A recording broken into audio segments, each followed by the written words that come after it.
This week, Josh and Kurt from the Open Source Security Podcast join us to talk about open source supply chain security. In the security news, remote code execution in muddy waters, old zero-day vulnerabilities that have patches, so they're not 0 days any longer, but they're still not patched.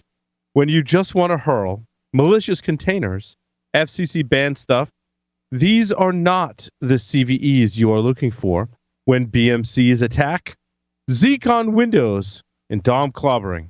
All that and more on this episode of Paul's Security Weekly. This is Security Weekly, for security professionals, by security professionals. Broadcasting live from G-Unit Studios in Rhode Island, it's the show where exploits run wild, packets aren't the only things getting sniffed, and the cocktails flow steady. It's Paul's Security Weekly. Plextrack is the premier pen test reporting and collaboration platform, empowering your team to spend more time hacking and less time reporting. Plextrack centralizes your data, streamlines tedious workflows, automates report building, and facilitates communication with stakeholders. To learn how you can achieve a 30% increase in efficiency and cut report cycles by up to 65%, head to securityweekly.com/Plextrack. Claim your free month of Plextrack and get your copy of the Writing a Killer Penetration Test Report Guide today. We know many of you are looking to bolster your security posture with cloud-native app protection and XDR. If you haven't heard of Uptycs, put them on your radar. Uptycs offers both cloud and endpoint security in a single solution. Listeners can use Uptycs for up to 1,000 assets for a full year for only $1. But hurry, this offer is only available through December 31st at securityweekly.com/Uptycs. That's UPTYCS.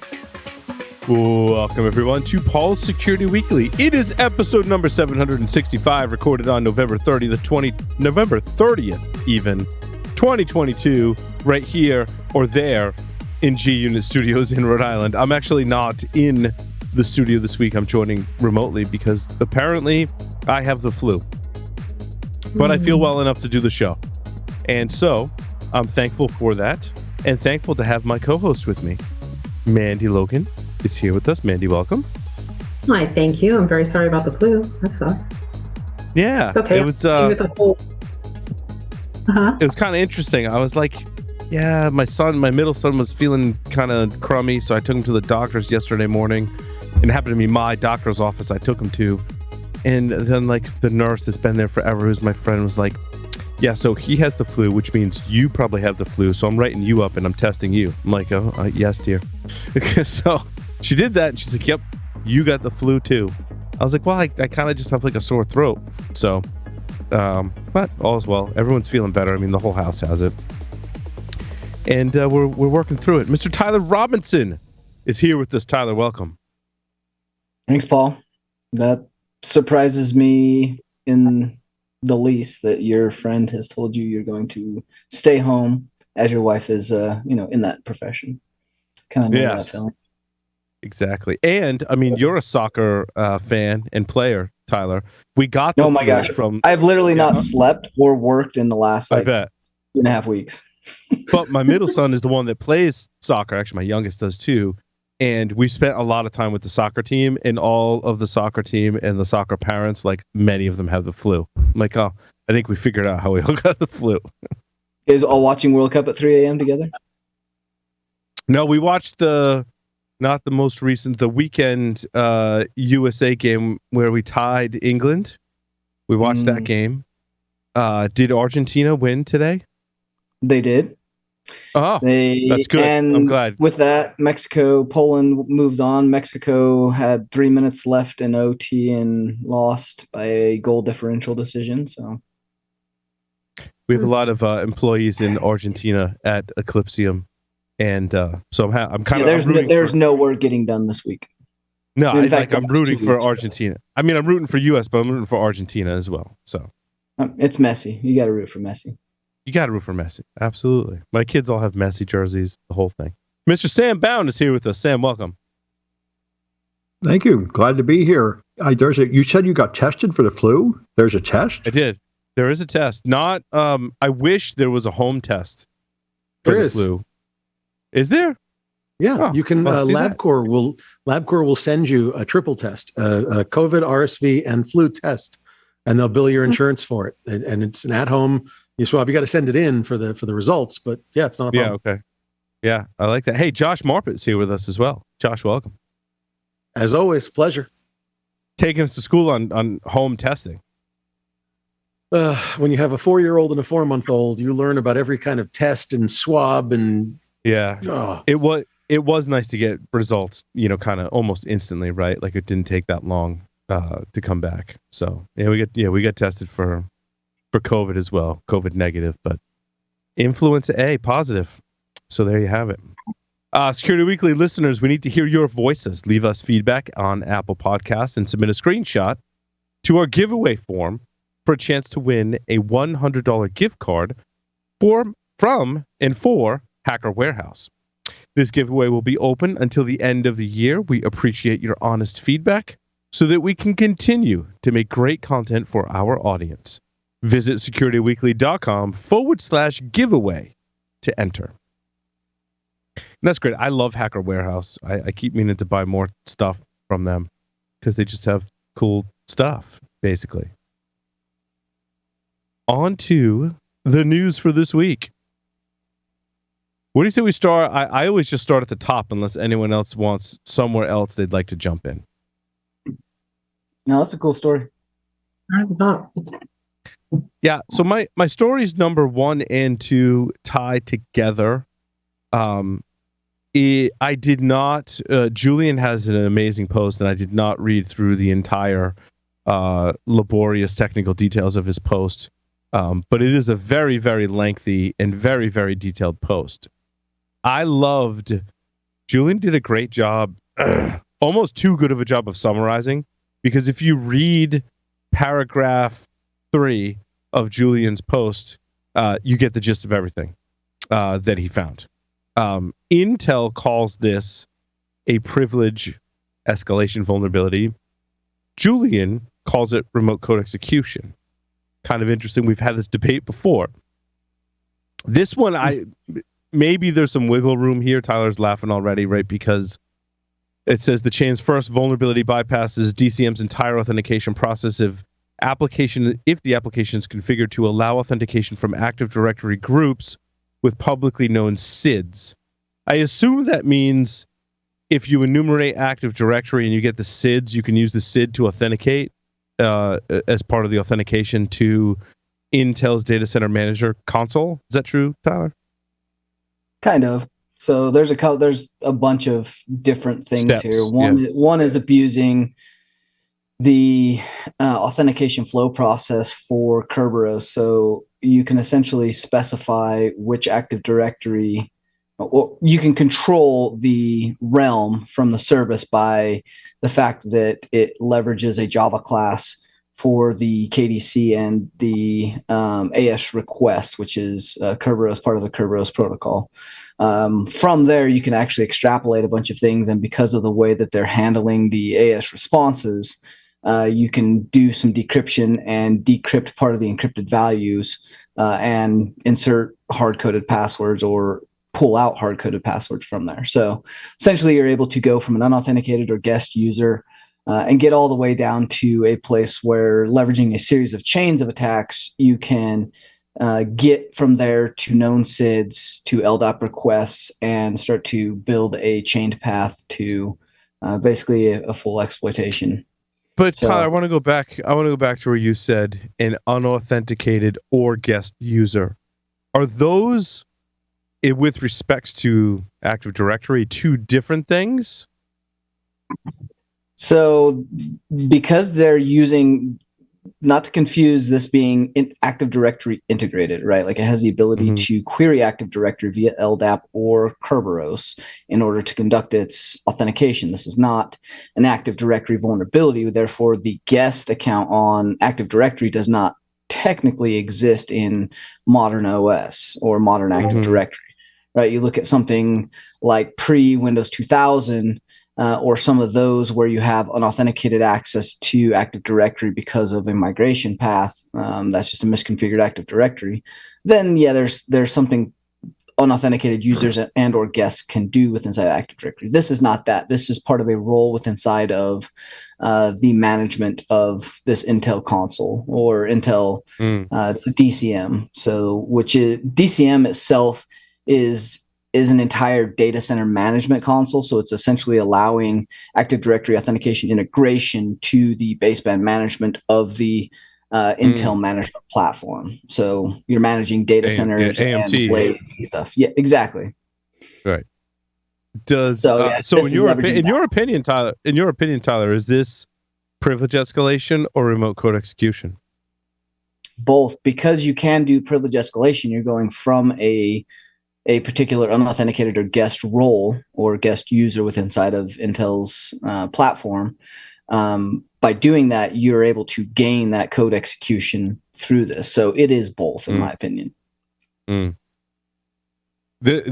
this was really that's why I framed it as muddy waters, right? Because I was like, oh, well, Intel always confuses these. Then I read it and I was like, well, there is grounds for some confusion here, right? Some because it's like is a guest user or is a user that doesn't require any password. Like, how do you define that, right? Like, I remember the guest user when you said that from earlier versions, excuse me, of Windows.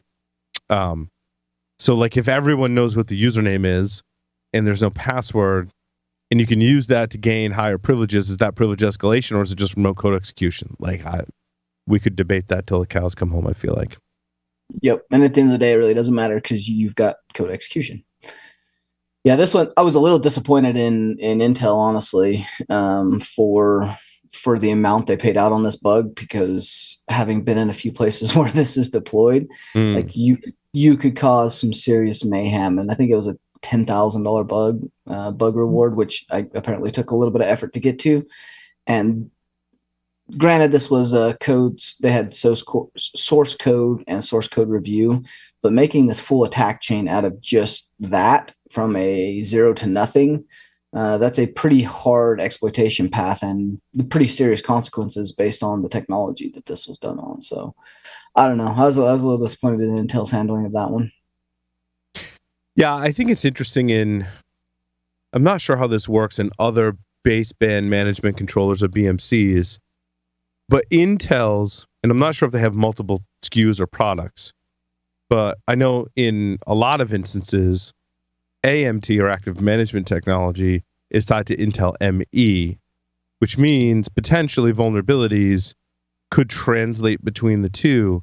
And ME is not just used for out-of-band management. ME is used for things like validating and assigning keys for boot guard and like all these really, really low-level things that we call ring -3 on the system.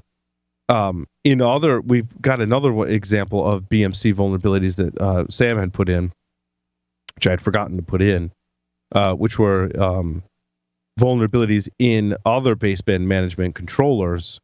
And I don't know the answer to this. Like when you look at a Dell DRAC or an HP ILO, are those doing more than just allowing for out-of-band management, or are they responsible, like tied to some lower level things? Yeah, there's a lot that this Dell, iDRAC, ILO, all of those have the capabilities to leverage additional things like Dell's Open Manage, which is enterprise level management of multiple hardware, right? Like you can manage a lot of servers, very similar to a lot of VMware stuff where you're managing large clusters of servers and hardware at the hardware level. And so you're leveraging things like this in order to do patch baseline and policy management or key backups or push down LDAP based controls or certificates. So all those things that are done across all of the enterprise, like this isn't just a single one-off thing. It's leveraging Intel ME and other low-level like iDRAC accesses to pass API calls down from hardware up to layer 7, where you've got management that's handling large swaths of these servers. So anytime there's a vulnerability in any one of these, layer 7 all the way down to the Intel ME side or iDRAC or ILO, all of those layers and any of those vulnerabilities pose a huge risk because it controls so many servers that are managing very potentially domain controllers or other sensitive like SCCM servers. And so the management and tier level of these servers and management platforms that these pieces of hardware leverage also become very, very critical when the vulnerabilities are released. Yeah, and the goal of the BMC platforms is to allow access to the system even if the system is borked. And borked is a technical term. So typically they'll have some kind of terminal or serial level access that is accessible even if or even though your operating system may be in a state that leaves it inaccessible. That's one of the use cases for this. Case in point, I haven't told the story in a while on the show. It's on a pen test once, which dates it because I haven't been doing pen testing for a long time. But these management controller interfaces are essentially embedded systems that live inside the server, and most of them run some kind of web interface that you can enable and disable, configure however you like. This particular one had a web interface that was accessible over the network that I was on, and it had the default password still set to the management interface of the BMC. So I logged in, and I was like, well, cool, now I'm on the BMC. What can I do now? Well, I can connect to the console or the terminal that gets me into the operating system. Even though I had no access to the operating system at that point, I had no domain credentials up until that point. I think it was a Linux system, so that wouldn't have mattered. Like, I didn't have access into their Linux systems yet. I probably had domain admin at that point, but not Linux. And so through the BMC, I connected to the serial or terminal console that it had, and I was shoved directly into a root prompt on that Linux system because someone had logged in via that serial terminal session and logged in as root and left the session open. So when I connected to the terminal, immediately I was root. Now I have higher level privileges on just one, Linux machine that I can use to start, moving laterally within the Linux environment. So that's. Yep, you start to think about VMware and VMware's direct user interface console, or they have SSH. They've got what's called VMware Secure Shell, as well as a direct user interface. All of those allow you that direct console access. So without some of the timeouts, and you have the ability by default. I believe the default number of sessions is like 41 sessions. So by default, VMware, like, you can gain in that low-level access, and you can chain that together with something like an IPMI vulnerability on a baseband or iDRAC or ILO, and hop from there into VMware into the direct user console, and now you're on the domain controller and have full access to everything. Sam, did you want to chime in on this one? I know this is one of your stories. No, I'm leaving it to you. You're the expert. I wouldn't say I'm an expert in BMC stuff, but yeah, it says you get complete control of the guests, which is what I didn't know, and I'm glad to hear the explanation of it. Yeah, interesting though. They call out OT as well as IoT stuff as well, and I can see this transfer. I'm not familiar with the exact like OT ICS style gear, but I can see that transfer because BMCs again are basically designed to handle the situation where the shit's hitting the fan. And when the shit hits the fan, I don't want to have to drive or fly or get to wherever this physical gear is located. I want to remotely connect and be able to remediate the problem. We used to do this like in Solaris, for example. We'd have a console terminal server, and you could SSH in that one server, and that server would have console access via serial cables to all of the other servers. So this is now built into the board, and again, in an OT environment, gives you that level of access to be able to troubleshoot and bring gear back online. And in order to do that, BMCs by nature require that low level access to all of the hardware on the system. In other words, if I've got a Windows server and I use the BMC to gain access to it, and that Windows install is, again, technical term, completely borked, I can, through the BMC, rebuild that server. But to do that, the BMC itself needs a really high level of privilege to be able to do that. Yeah, well, And that's why it seems like they've been counting on security through obscurity, nobody knowing this, so they don't have to really secure the network access. Which is like in the old days, Cisco devices would just be controlled by a special phone number, and they thought nobody would find the special phone number. Yeah, I mean, ideally this should be done across the jump server with multi-factor on a separate VLAN that's a management VLAN that is very, very highly controlled and monitored.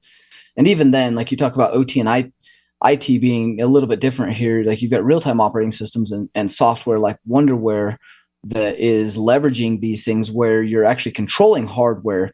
The BMC itself is getting sensory input and having control and I/O to very direct controlled devices that are specific in nature. So you don't really have some of the kind of obscurity through multiple layers. It is, you've got the hardware getting controlled through a real-time operating system that might be controlled through something like Wonderware, but you also have to have that hardware monitoring and sensor data in order to ensure that the hardware platform is good.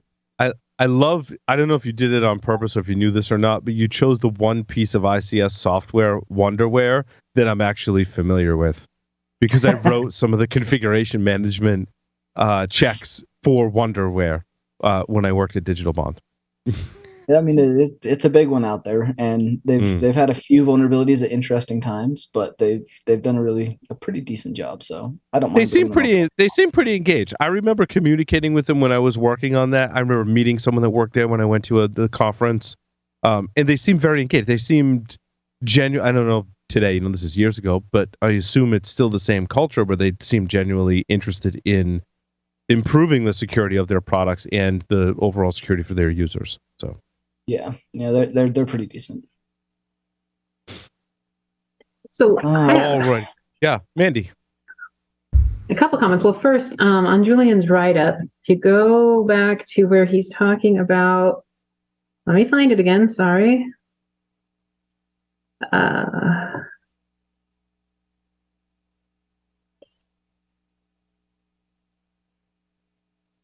Okay.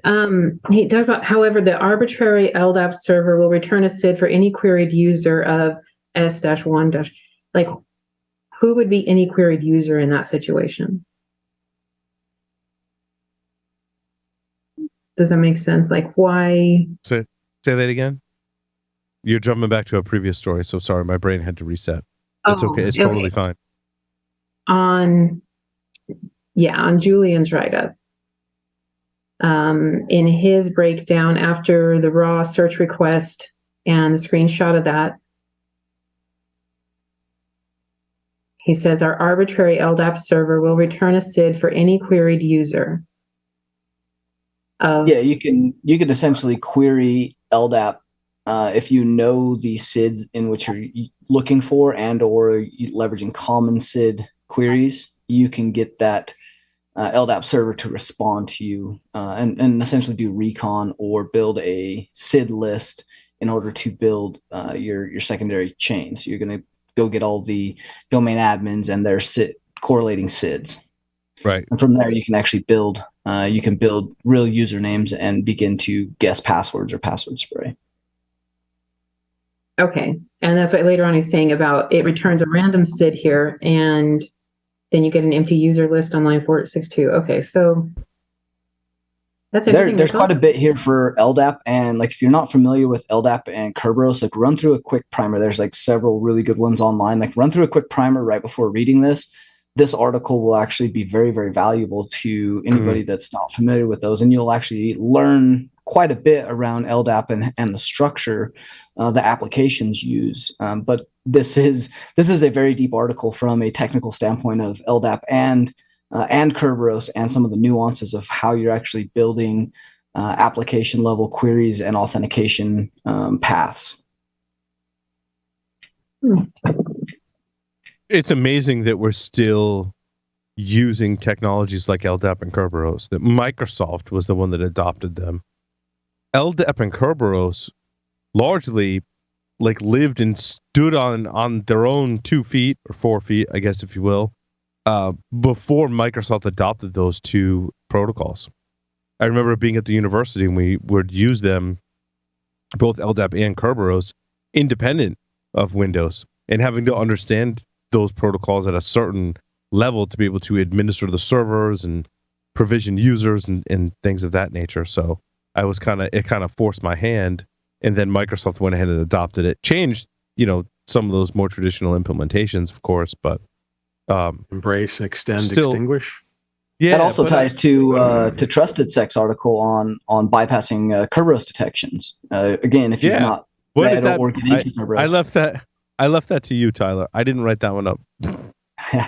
No, they've come up with some interesting ways. Like Kerberosing, it is a common way where you're leveraging Kerberos and Active Directory's implementation of that for SPNs or service principal names in order to gain a ticket granting ticket in which you can crack and anybody can request that. So you're essentially getting a hash that you can then go about cracking. There's great detections. It's been written about 1 million times. There's a ton of write-ups on this. So like no Kerberos in and out, but this is a new tool that was released by the Trusted Sec group. I believe Ben 10 was one of the authors of it. It's called Orpheus.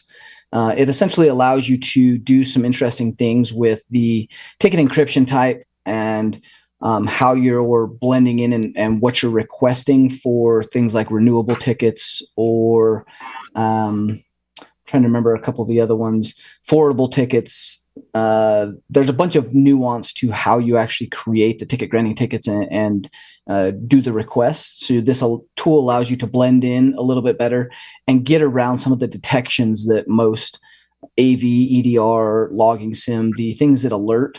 You can actually do things like Kerberos AES 256 encryption on a Kerberos request, which up until now, without modifying the in packet library, it's leveraging the RC4, which is a downgrade. And so you can flag and detect on the downgrade. So this is just blending in and finding nuance to how these tickets and requests are made so that you're not getting detected, and it allows you to do that easier. So there's a lot of nuance, again, between the encryption types, if it's forwardable, if it's proxyable, is it renewable, all of those bits and bytes. This tool takes a lot of the stuff that we had to do manually and libraries we had to do to build some of these tickets. They've made this very easy, and it is a really, really nice addition that takes a ton of pain out of some of the Kerberos and Kerberosing techniques. So really cool thing, really cool write-up. They did a great job stepping through how they got to this point and why they did some of the detection mechanisms. And then they took the detections to the next level and are now able to detect on other aspects that we were not looking for. So again, great write-up. They kind of tweaked the Kerberosing to bypass detections, but then gave advice on how to increase detections to detect that? Yep. Yeah, that's good. I like it. Yep, good stuff. Because if I were them, I would have kept this to myself so I could be better on pen tests. 1,000%. Right? But there's also the moral and ethical side. But there's a moral and ethical side to that where attackers may do the same thing. So we should help improve the defenses. So that was probably the motivation behind it, I would imagine. No, they're just not good capitalists. Dave's not a good capitalist. Or that. He fails there. No, about that. Love you, Dave. So, you get a beautiful building. It is a nice building. Mm-hmm. So Mandy, bad. sorry, I cut you off multiple times. Real quick. So, why is ignoring accounts ending with $sign a potential detection gap? Why is ignoring that? So the $sign at the end is typically reserved in Active Directory for computer account objects. So inside of Active Directory, everything is an object, regardless if it's a user account, a computer account, security, a GPO. That object for computers are typically $signs. Now there's some CVEs that came out that allowed you to leverage that nuance in order to do some name hijacking, as well as some doppelganger stuff. So this allows you to kind of get around some of that by putting the bit in there without having to change or look for that $sign. If I remember reading that part right, I've not played with that part. I looked at the encryption, which was a super useful way because we had to manually change the Python library in Packet in order to do this, which we were doing. I want to switch to Docker for a moment. I knew you were going there. I looked at this earlier the week and I was like, yeah, dude, like, is it just me, or is I'm like, I would customize We've my been own saying Docker container. this is gonna be a problem forever. But I've given technical segments on the show in the past and webinars walking people through the process of when you want to put an application inside of Docker, don't just go get whatever you're going to pull off the shelf that someone else has done. Start with a really good, well-secured base. And I don't mean start from, what do they call that in Docker? When you start from, like, basically nothing. I can't remember what it's called in Docker off the top of my head. Maybe someone in the chat. Is it base image? You can start from a base image, image right? template. Image, and it's like nothing. Like remember. It's a kernel. It's basically nothing. And so the next level up from that is start with an operating system. So start with a base like Ubuntu or Debian, or is it hardened Vault? There are some like secure alternatives to some of those things. So you can start with just a base operating system.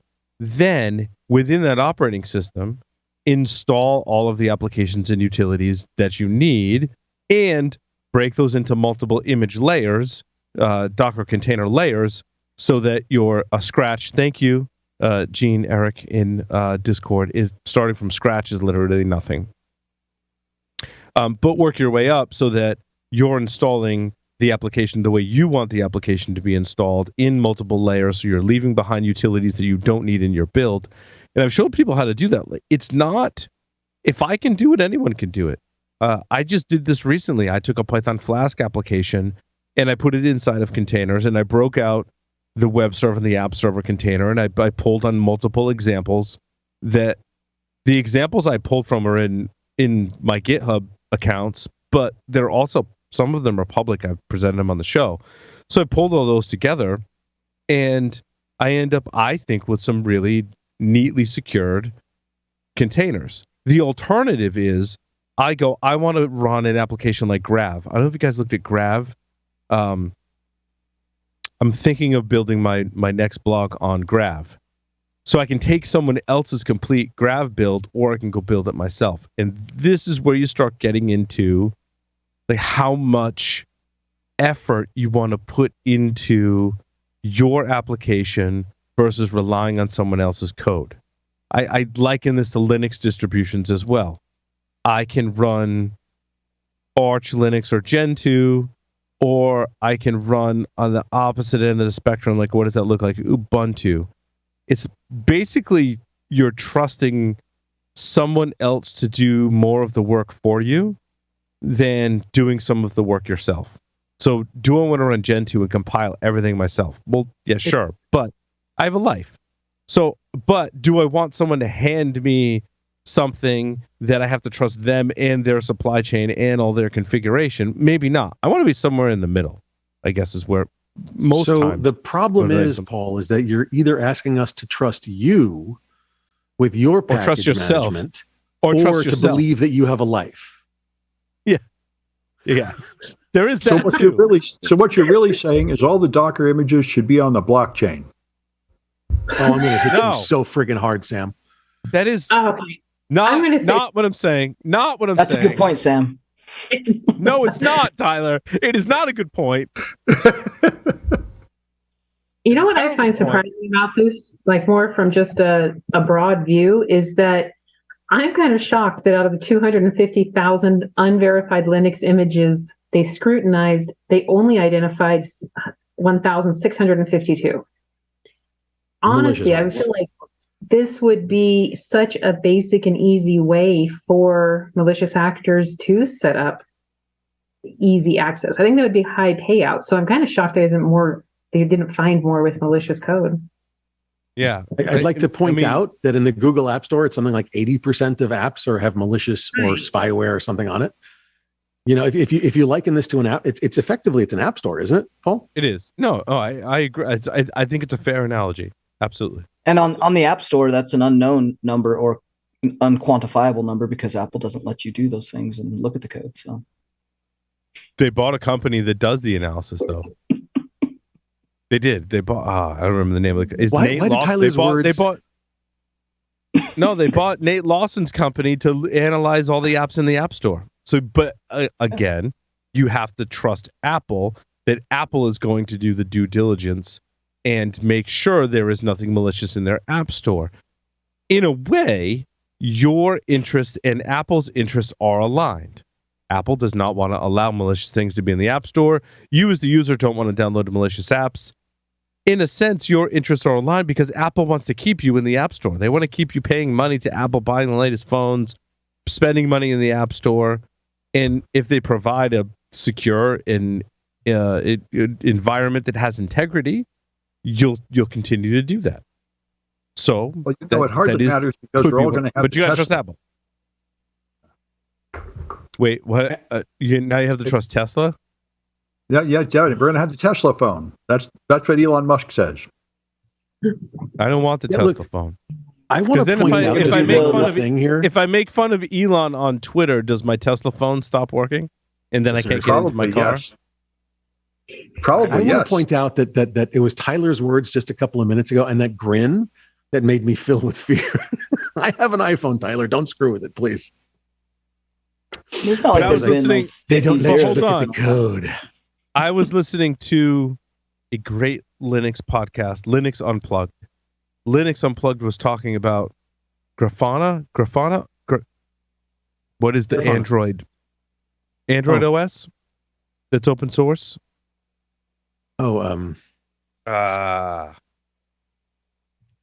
What is it called? Someone help me out.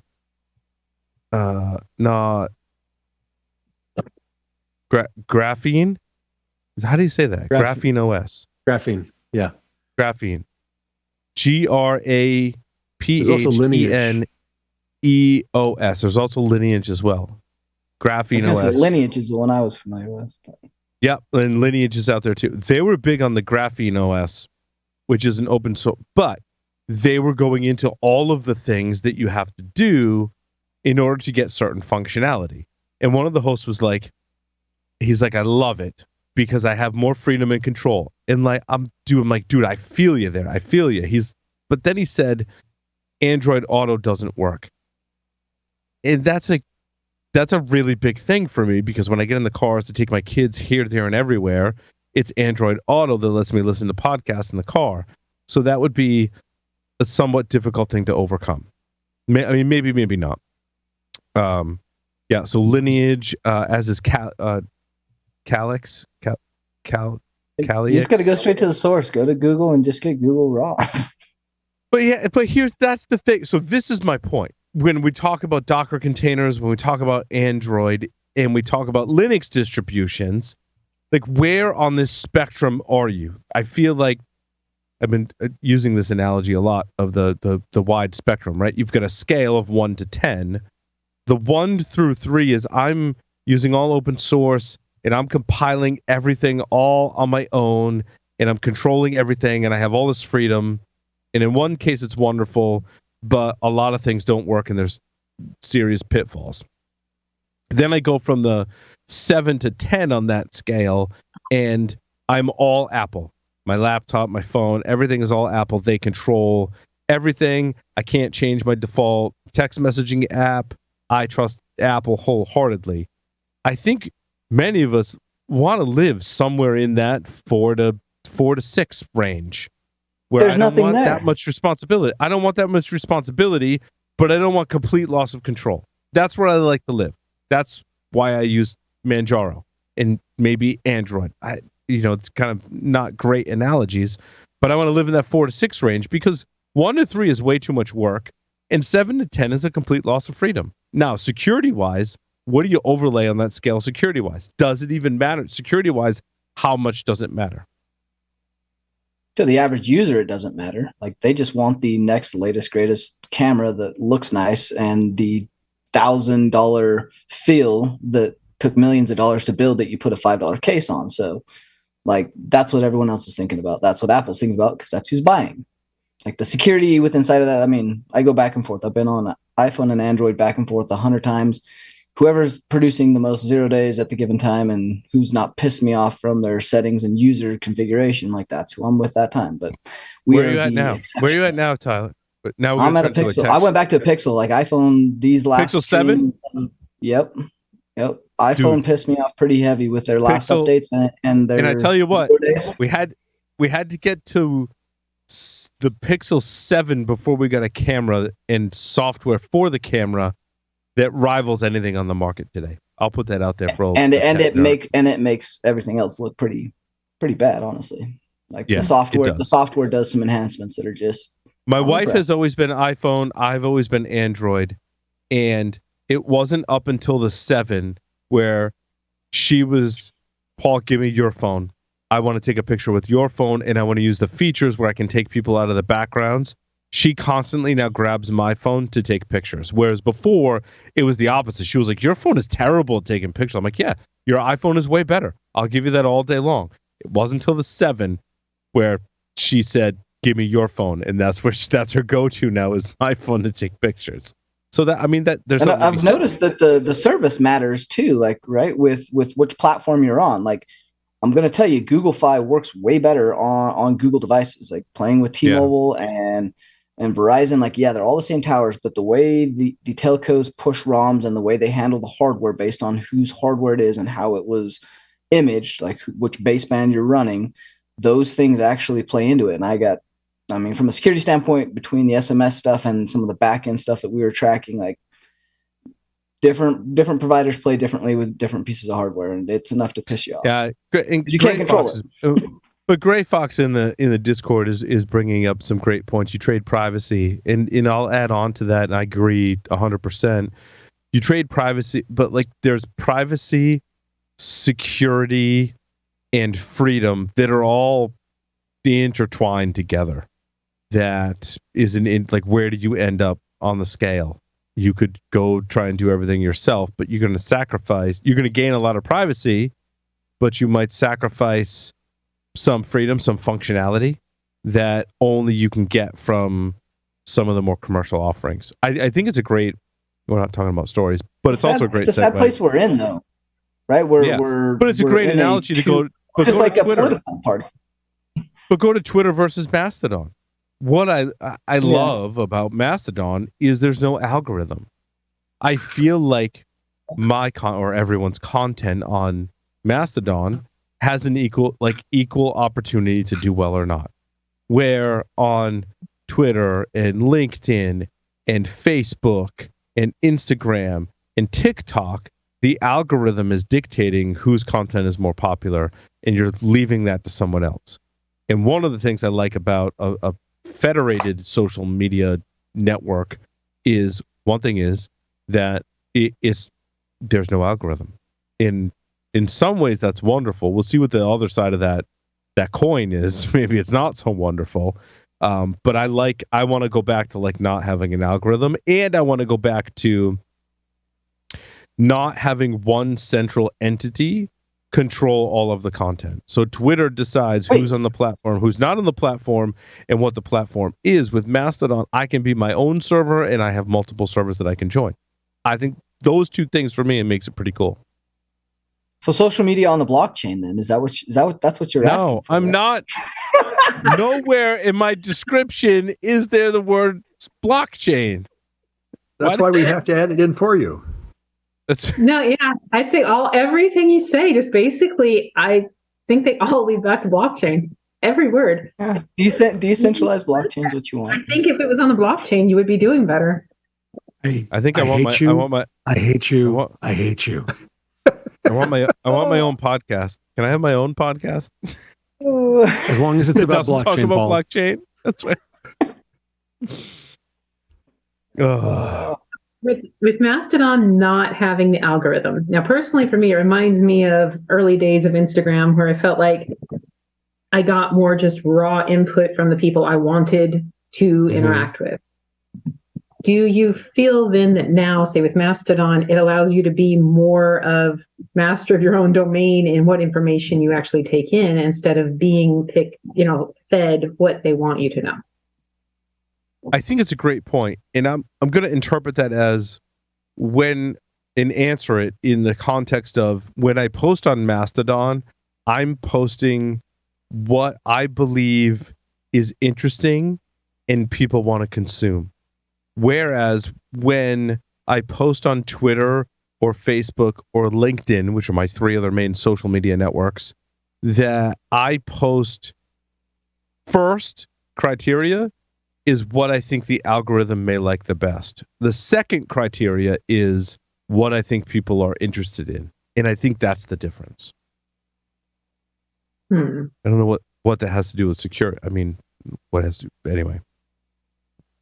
I think all of it. We're talking about security versus the freedom of getting to be your own person. Yeah. And it's relevant because I think there's a huge constituency of infosec people on Twitter that are moving to Mastodon, and I think those are some of the reasons. And I want to see, I don't want to see content based on the algorithm. I want to see content based on its merit.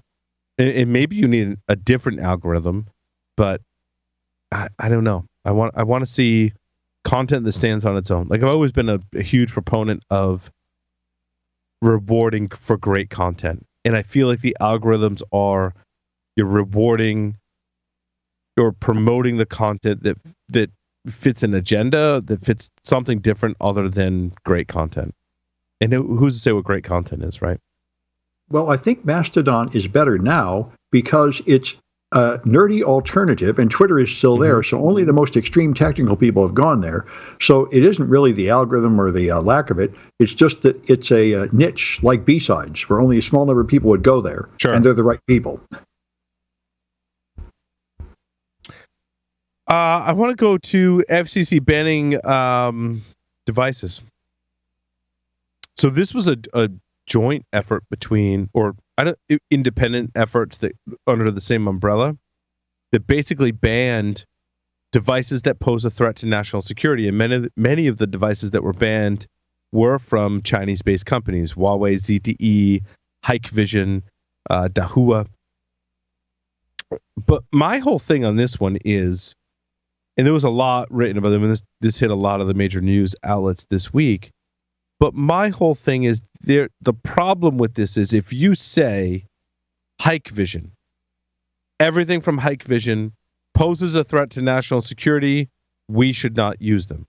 What's going to happen is there's going to be a new shell company, as it were, that uses the same components that Hikvision is using, that is not banned, but those same components come from the same factories in China. The firmware and the software come from the same places, and it's just under a different banner. How do you get away from the problem of component security? Like, the brand that's put on the device is one thing, but really, I believe the threats stem from the individual components that could contain the tampering, the backdoors, the vulnerabilities. This is almost as if you believe the Manchurian microchip is real. This is almost as if you think that firmware can go bad or have malicious code in it. This is almost as if you believe that manufacturers might be in cahoots with nation-state entities. I don't know where you're getting this from. All of those things are true, though, Josh. It is, yeah, absolutely. It is. And the answer, by the way, is that after only a mere wait of a mere few months or years, the federal government will catch up and ban those companies as well, which obviously takes infinitely more time than it takes to register a new one and start using the same components in a new place and selling it on Wish again. Look, I'd rather play a game of whack-a-mole than do nothing, Josh. In supply chain security, wouldn't you agree? Oh, absolutely. Look, you're talking about a melding of firmware supply chain, of software supply chain, of hardware supply chain. You're talking about consumer grade as well as industrial grade stuff here. Now, on the industrial grade stuff or the commercial grade stuff, it's a problem because there is value in a name, there is value in a brand, if you will. But in a consumer grade, all you got to do is send out some new phones or new whatever's to a few influencers, and bam, you've got sales, right? And so on the consumer side, we're literally going to see a mass, I guess, sort of a surveillance communism, not surveillance capitalism, Well, what's funny is I think you're just going to see a rebrand, right? Like you're just going to see these companies rebrand, just like ransomware or groups, put they're their just gonna components in rebrand. something else and white label. Mhm. Yeah. What we Like have the white to be label doing- for it- China the is a hard- big but the game play. harder Like, pro- we have chip problems. Yeah, the harder problem is how do you verify the integrity of the hardware and the firmware? I mean, this is the company that I work for. I mean, shameless plug. This is one of the things that we strive to do is how do you allow yourself to trust your hardware and firmware on your devices? That's a really hard problem to solve. And I think For a it's very consumer, important. you can't. Yeah, consumer is really hard. Consumers are going to purchase based on price. And I mean, there are unboxers. I would even add SMB to that. Yeah, there are Because unboxers that buy SMB these is not going phones to have that the are level of banned through. certification. They're not going to have. Take it, Tyler. No, that's all you, buddy. Well, so okay. So for on the consumer side, there are people that go, and there have been services doing this for literally decades. They'll import phones from various places that aren't being sold in the U.S. So you can get the Huawei, the Hikvision, the Xiaomi. How do you pronounce that? It's Hikvision and Xiaomi. Oh, good Lord. Thank you. Hikvision and Xiaomi. And they'll import them through like typical mail. I mean, hell, my mailbox in Delaware, literally every time there's an iPhone sale, a new iPhone announcement, has millions of dollars of iPhones in it because there's people that buy them and then send them back to China. Not a joke. Okay. They literally have entire UPS trucks just back up to the store and just unload pallets of iPhones. And then they go right back on, they get remailed and right back on a UPS truck to go out to wherever they're banned from being sold. They just resell them.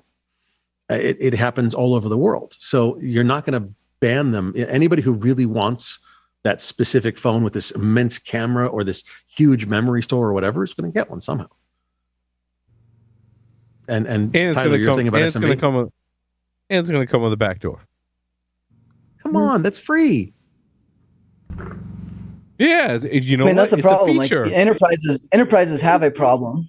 Yeah, enterprises have a problem, but they have like some integrity checks. They have some certification, but you get into small to medium business, anything outside of like GovCloud, outside of provider level hardware, you have no verification of the firmware. You have very little control over the chips, the microcontrollers that are being put in. You have no way to validate whether there's a backdoor or not, and you would never know. So I would bank money that there are telcos in the world right now that are very heavily backdoored via their hardware, and that's that is somewhat public news now. So like, Tyler, why are we? Yeah, it's a very astute observation because I've since joining Eclipsium learned that there are subsections of teams that are dedicated to security of the firmware in hardware and validation that you're speaking of. These are largely much larger organizations. I've also had the like privilege of talking to people who are on the SMB side and acquiring, let's say, camera systems on the SMB side. So here you have a retail shop.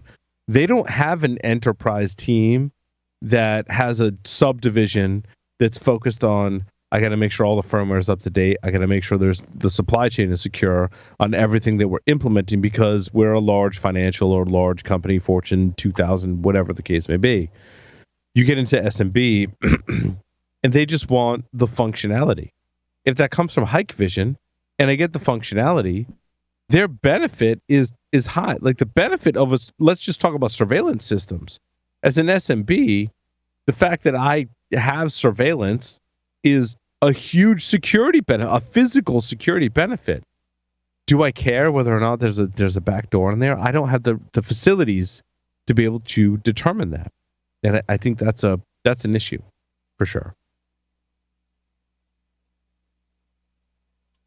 Yes. Speaking of tracking, Google released some excellent Cobalt Strike Yara rules for tracking cracked versions of Cobalt Strike or non-current versions. So If you're a red teamer, beware, update your shit.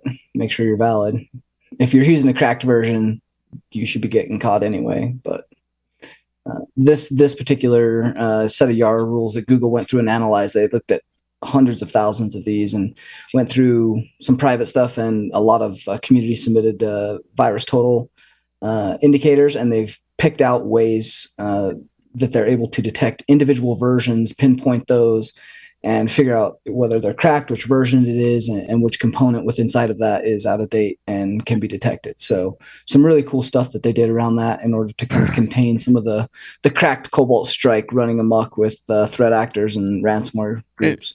Tyler, was there I want to say I saw like an effort in the cyber criminal side to switch to something else? Now that you say that, I wish I had added that article. Brute Retell. What is it called? Yeah, there's a few. Brute Retell's one that many actors are using, but that's just because it's a good tool, like not necessarily because it's a malicious tool, as some might argue. But there's Brute Retell, there's Nighthawk, there's a bunch of open source ones. You've got Sliver. Thank you. Yeah. That was Nighthawk. So because there's a cracked version of Nighthawk that went out too. Yeah. And what is Nighthawk? I want to say we covered this on the show. It's similar to Cobalt Strike. Is that true?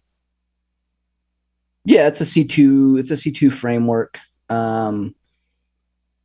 It's very similar. It's just like any of the others. You know, Nighthawk, Brute Retell, Sliver. I'm trying to think of a couple of the others that actors have been using lately. But Nighthawk was one of the most recent ones that was up for sale, but it was cracked or it ended up getting leaked across a couple of the threat actors groups. But that's from MDSec is one of the ones that is does that. Oh yeah. And that's commercial software from MDSec. Yeah. This is another red team platform. But yeah, it's a good one. Just like Brute Retell and MDSec, both of those have went back and forth. There was a cracked version of Brute Retell that went out, and then subsequently but Tyler, there was a Nighthawk version that went out. Are cyber criminal groups lazy in that they don't want to develop their own? They just want to repurpose what's out there already? Well, like, why wouldn't you develop your own? But I guess that's a lot of it. Like, it's a lot, but they could get burned. Because if they went through all the effort and developed their own, once we figure that out and someone gets a copy of it, then it's burned. It's almost better to get what's already out there. So if it gets burned, you can just kind of pop through everyone else's code and not have to take on the cost of developing it yourself and then having it get burned. There's a few reasons. Like if I were if Paul was a cyber criminal, what would I use for software? Yeah, I mean, there's a few reasons. One, you've got the attribution side, right? Like you develop something very custom. The attribution of that is very specific to you once it's detected or as you have to keep repurposing and remodifying it. There's that heavy lift of development. To the heavy lift of development, that is a big piece. Like a lot of these actor groups have to hire someone that knows all of these, and to get all of the feature-rich integrations, evasions, nuances of how you handle memory, how you inject, how you do page swapping, how you actually even do modular C2. All of those things become very difficult to do, and it takes a lot of development time. So you've got the development time, the chance of that getting burned, and then the attribution associated with that. The more people using it, the less attributable it is to an individual group and or threat actors. So all of those things kind of play into why threat actors typically don't leverage a custom kit. If they're an APT group for real and they're actually doing real operations, yeah, they have their custom kit, but that typically is not touching disk. They've got the initial access via some other kit that then has something injected into memory that's very, very secure, has encryption, and is only used in very specific situations that are signed off and approved on by their supervisor or whatever the op ROE is. And that tool is specific for it needs to be used in this case because it's a high enough priority that it's worth burning. Otherwise, they will use commodity off the shelf so that stuff doesn't get burned, and they use that when it's needed. I could also see and they're lazy. I like a whole segment. If I were a cyber criminal, I'd be highly skeptical of toolkits that exist out there that I can purchase on the dark web, for example, that might be backdoored by law enforcement. And that might be a reason why I either develop my own or go reuse something that's already commercial because it maybe isn't backdoored by law enforcement because it is commercial. You know what I'm saying? I mean, does that factor in? That has to factor in. Yeah, 100%. And you get very paranoid as a threat actor and or even just a good adversary that does operations against bad operators. Like, you've got to think about, what the indicators are. Can those be linked back to you? What is your OPSEC?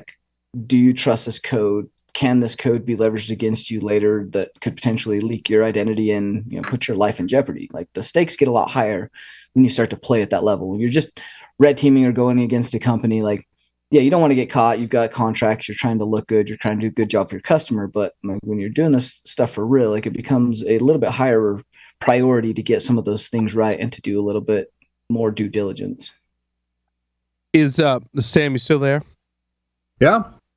Oh, good. Thank God. Your story number 2 was super interesting to me. You got to explain this to me because I read it and I still don't understand it. Well, I understand it a little bit. It's another port trigger attack, so it's about these tricks you have to get to with burp, but they're using DOM clobbering. So the point is, it's like cross-site scripting, but you don't have a direct cross-site scripting vulnerability. You've got a website with a function that they call a service worker, and it loads JavaScript from an external domain using the import scripts function. And if there is a parameter under your control into which you can inject JavaScript code, you can add code to the to that function, and you can override that function. There's the problem with all object. Hold on. So I want to stop right there. So I got import scripts. Yeah. I'm running on abc.com. I'm importing a script from xyz.com. But yes. If I find a vulnerability where I can inject JavaScript, I can inject into a parameter. into xyz.com's imported script, I can inject script onto that. No, it's worse than that. I'm going to modify what the import script function does by overloading it with another definition of the import script. Ooh, I see. And this is the very common attack in object-oriented languages. This is what they call, I forget what they call it in Android, where you use Frida and you go underneath. Instrumentation, they call it. You change the meaning of the APIs, so your code runs, but now it's calling the function that's been modified. So that's pretty awesome. That's fun. And they call using service workers, so and they call that DOM, inside the DOM clobbering. Things are evaluating the DOM. Yeah, it's DOM clobbering. I'm injecting code that runs in the DOM, so that's what they call it, DOM clobbering. Basically. You're injecting a function. Yeah, what was that? You're injecting a function into the object model, and then when they try to run code, it finds the wrong function in the object model. It's like DIL loadout or hijacking. That's clever. Yeah, I was going to say there's lots of that's a common basis for attack on multiple languages. Is to rewrite a function, like function clobbering. I mean, you could basically call it function clobbering, right? Yeah, they call it instrumentation on phones. A whole lot of languages are vulnerable to this. What was that company that was doing security on DOM? We interviewed them a couple months back. Oh God, no, it was a while ago, Tyler.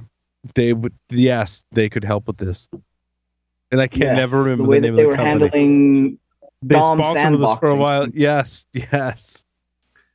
I actually can we talk about Sam story number 1? Yes. Yeah.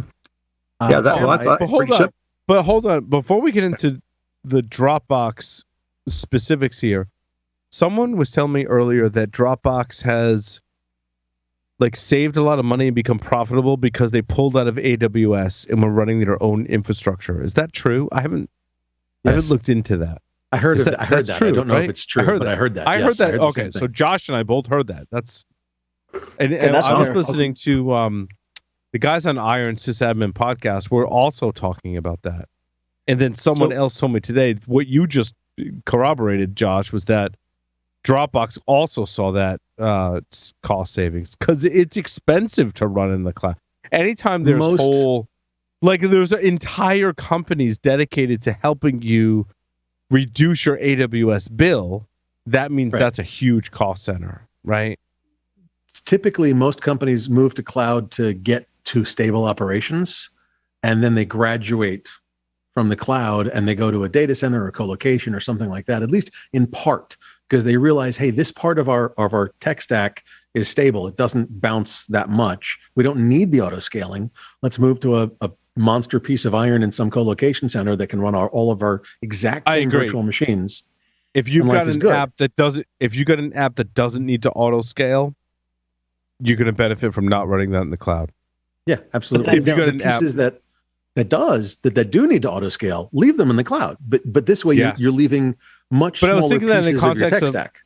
In the context of Mastodon, right, which is a very kind of dispersed application, from what I understand, listening to podcasts and people that explain it, that there are events where, for example, Elon Musk says something ridiculous and a bunch of people defect from the platform.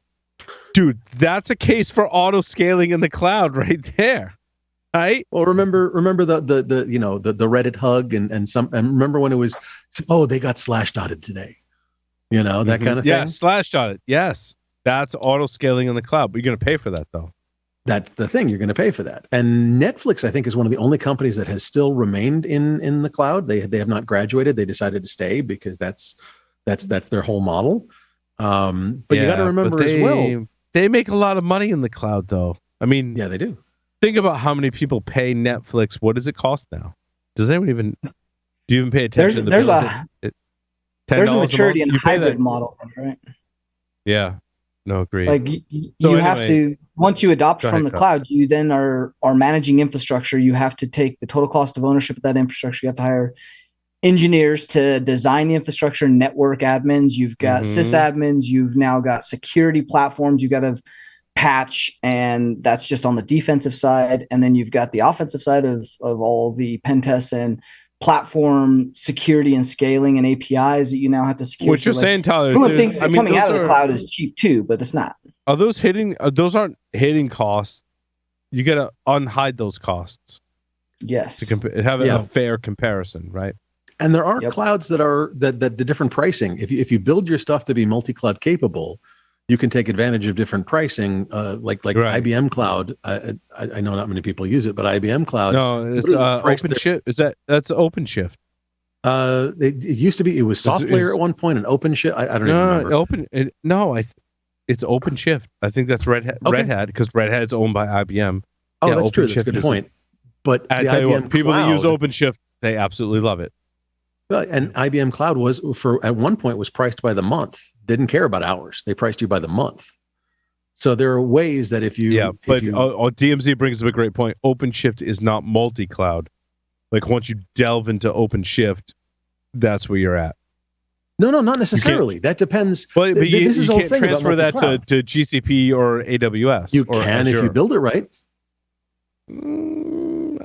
If you build your application, because OpenShift is a different style of container that doesn't translate. If I build a container, right? There are idiosyncrasies in every cloud provider. If you use Kafka and Storm and stuff in AWS, you're locked. But I think that's actually a huge plus for my theory in approach to building containers. If you build a really awesome container that's pretty standard, you can take that to different cloud providers. Yes. And there's things like Cloud Foundry. If you're building an OpenShift or something specific to a cloud provider, that doesn't transfer. Right. So what you have to do is you have to build it so you can deploy it wherever. You have to use some kind of deployment mechanism that allows you to deploy into AWS, GCP, OpenShift, whatever, so that you can deploy. I tell you what, you should be listening to all of the seasoned security professionals on how to do your cloud architecture. That's what I'm saying. I mean, we started this with Dropbox. Scott, please don't listen to us on your multi-cloud strategy. We're security people. We've got kind of periphery advice. Let's call it that. Well, actually, anyway, I mean, to an extent, never mind. Damn it. I'll talk about workload portability and data portability and microservices. and Yeah. APIs. I wrote a white paper on multi-cloud portability. But anyway, we'll talk about it later. We do. Oh, anyway, and DMZ is going crazy in Discord on this. This is like his world. He's like, no, you don't understand. So seriously, let's go back to the Dropbox story. Yeah, Dropbox acquires Box Cryptor assets to bring zero knowledge encryption to file storage. Wow, that's a marketing heavy statement right there, Sam. Yeah, I think it's just using a lot of fancy words to cover a simple, obvious thing, although it's very relevant to what you were just saying, because the original reason that Dropbox was so cheap is that it was not encrypted. And the fact is 90% of the files everybody saves are just copies of the same file somebody else has put up there, and they only store one copy. And that's, of course, terrible. That's bad for privacy. So what Box Cryptor does is encrypts all your stuff locally before it goes up to the cloud, which makes people much happier, of course, because now you don't have to trust your cloud providers. And so that's all it does. And they're now they bought the intellectual property and they're going to build it into Dropbox. So you'll be able to, I guess, password protect your stuff on the way up. I tried installing it and testing. And I wasn't even able to have your own keys. You'll be able to BYOK, bring your own keys. Yes, everything will be apparently based on a password, as far as I can tell. Although it looks like it has a two-factor option also. But when I tried to test it today, I couldn't make an account. So I wouldn't be surprised if during the transition the service is down or limited or something. But it makes sense. It's a pretty big transition. I agree with you, Sam. That makes sense. But they're leveraging keys inside the application based on your password. So hoping they get key storage right and where those are actually stored. Like this may or may not. This solves the problem of like your data living in the cloud, which has been solved by 100 other places, like TrueCrypt back in the day. Right, like Send Safely has been doing this forever. Well, they claim they go across all your devices and all the platforms and handle it for you. And that's why I really wanted to turn it on and see where they're storing that key and where they're putting it. I couldn't find any technical write-up of exactly how they generate the key or exactly where they put the key. And that's an issue of pretty big importance, I think. Tiny bit, yes. That key has to be stored on their side if it is going across platforms. That's why Send Safely is so unique. It leverages the key within the browser. Well, they claim that they don't have the key and they can't get at your stuff because it needs your password, which is what it should be. It should take your password should add a layer of encryption to it. So whatever they have cannot reveal your data without your password. The password's the salt. That's what it is. The interesting thing to me is challenge not accepted. So much. Tyler, you scare the hell out of me sometimes. I love you. The interesting thing to me is not so much that Dropbox is going to be using Box Cryptor, and I am fascinated by where they will store the key and how well they'll manage key management. But what's interesting to me is the business aspects of the fact that everybody who bought Box Cryptor for the last 5 years or so is now screwed. Well, so no, Box Cryptor has levels. There's a free level, pay levels, and so they could price it so if you paid for it, you continue to get a higher level or something. I will bet you money they will remove the ability to use Box Cryptor except in Dropbox. As a business decision, as a capitalist, they better. Otherwise, I'm very disappointed in their capitalistic. By the way, Box Cryptor currently is multi-cloud. Currently, it goes across all the cloud services too, like OneDrive stuff. You're going to find wonderfully attractive offers to move to Dropbox in your Box Cryptor account starting yesterday. Soon. Because it says they're only keeping their commitment to the current contracts, whatever the terms are for their current contracts with current customers, and taking on no new customers. Until the end of those contracts. And they're going about 6 months before those contracts end, they're going to be like, hey, do you want to move to Dropbox? It's really cool, man. Everybody's doing it. I mean, it's a good move for Dropbox. They needed a little security enhancement in order to get a new ploy for new subscriptions and platforms. But does Twitter and or Mastodon need that end-to-end encrypted messaging? Or do we just rely on other platforms to do that? That's I like the second one. Right?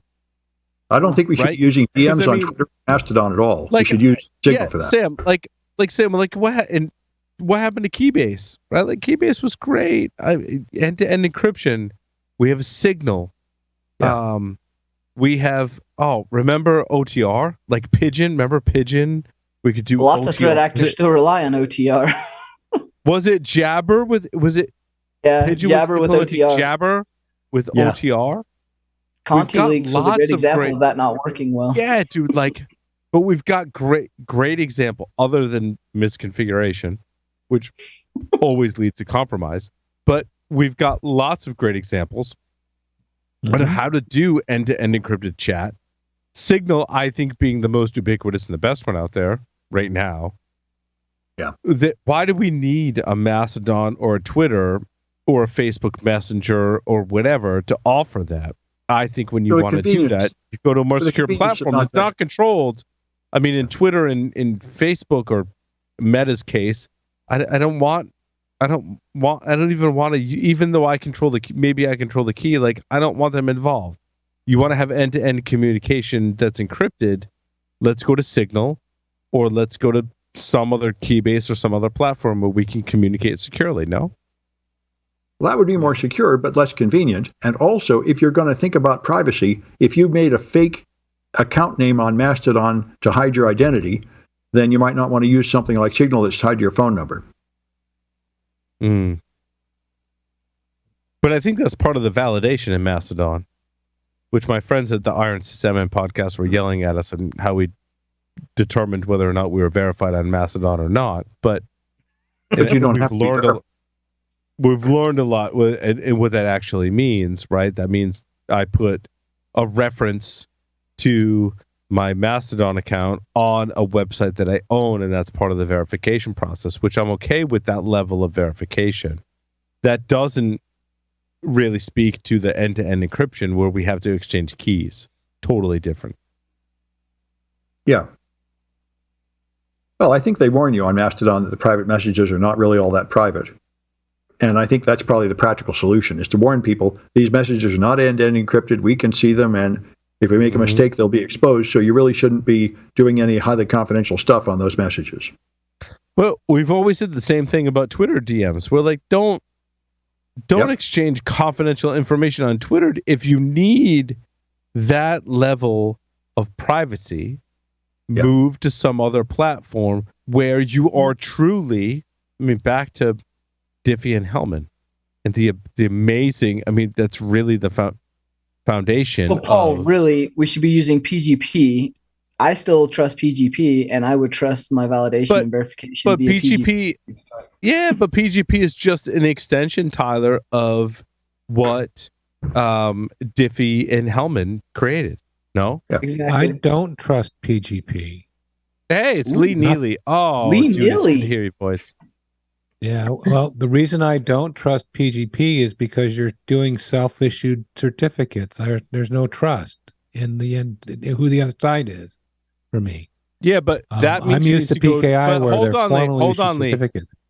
Lee, were you here? I told my story about my oldest son and I were in the car, and we were talking about PGP because I make all my kids listen to information security podcasts and hacking podcasts, and we're talking about PGP, and I told him, explain the whole thing behind PGP key signing parties.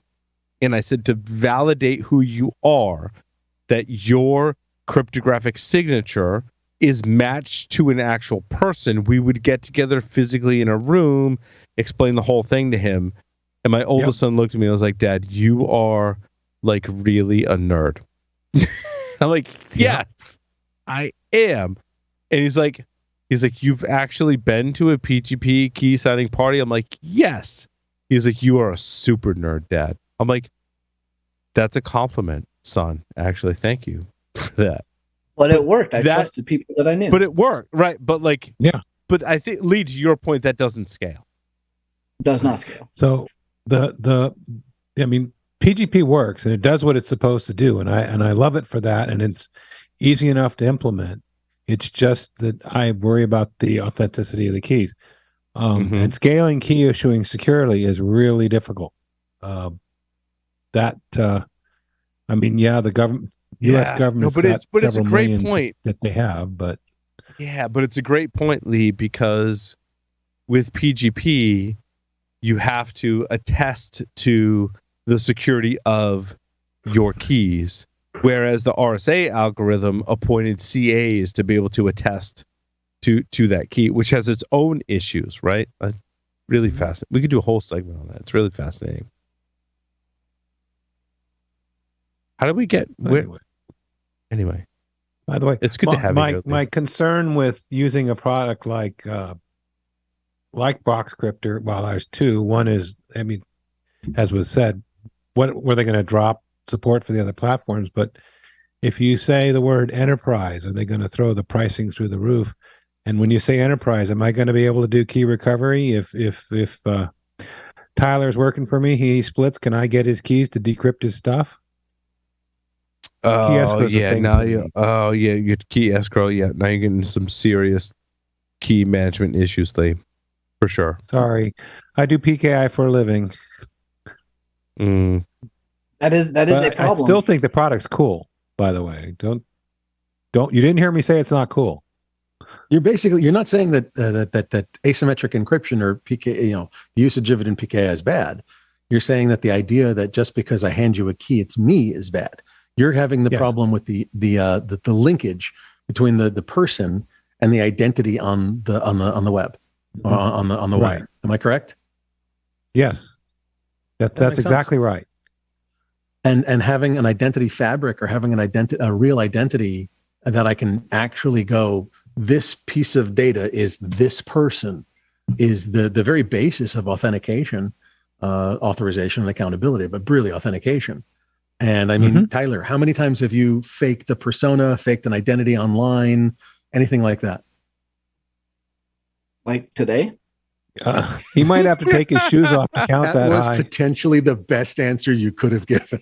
I want to get that snippet. We need to put that snippet out there. That was a great answer, Tyler. Yeah. Oh my God. That was awesome. We're talking today, yesterday, last week, past month. What are we talking about? All the time. I assume identities on an hourly. I think it's very confusing. He has a handwritten notebook with who am I now? Damn it. I have mind diagrams of who ties to what, to where, and who they've interacted with because it gets bad. That's not a surprise. That's actually the right way to do it. Mind maps and such. Yeah. The Tyler snippets would be great for, oh dear God, Gene's right. So the problem is that, with PGP, GPG, PKI, the whole 9 yards, one of the problems we're having, and of course, the only solution to this is blockchain, is actually tying an identity to it. No.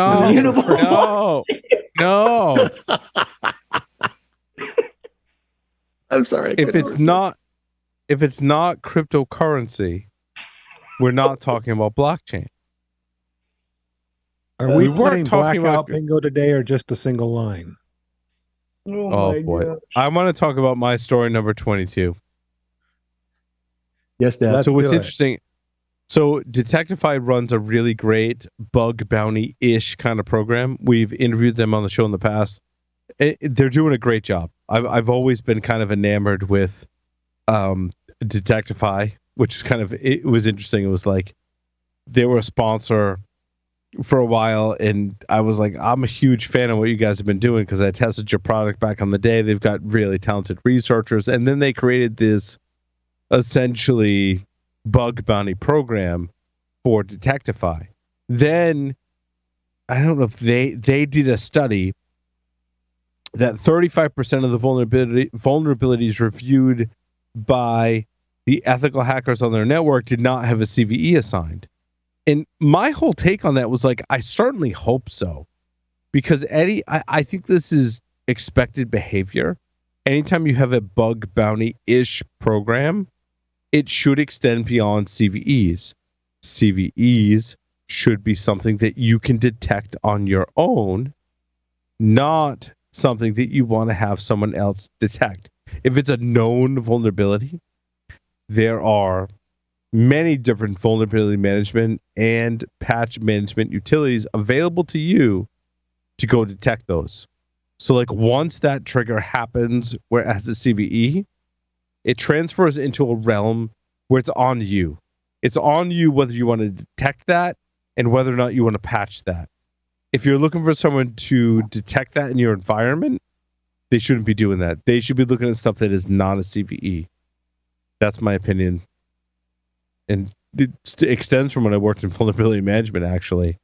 I still stand by that opinion that If it's a that CVE, should be how it is protect done anyway, yourself, right, Tyler? If you're doing to do a pen test, you're not looking for stuff that has a CVE assigned to it.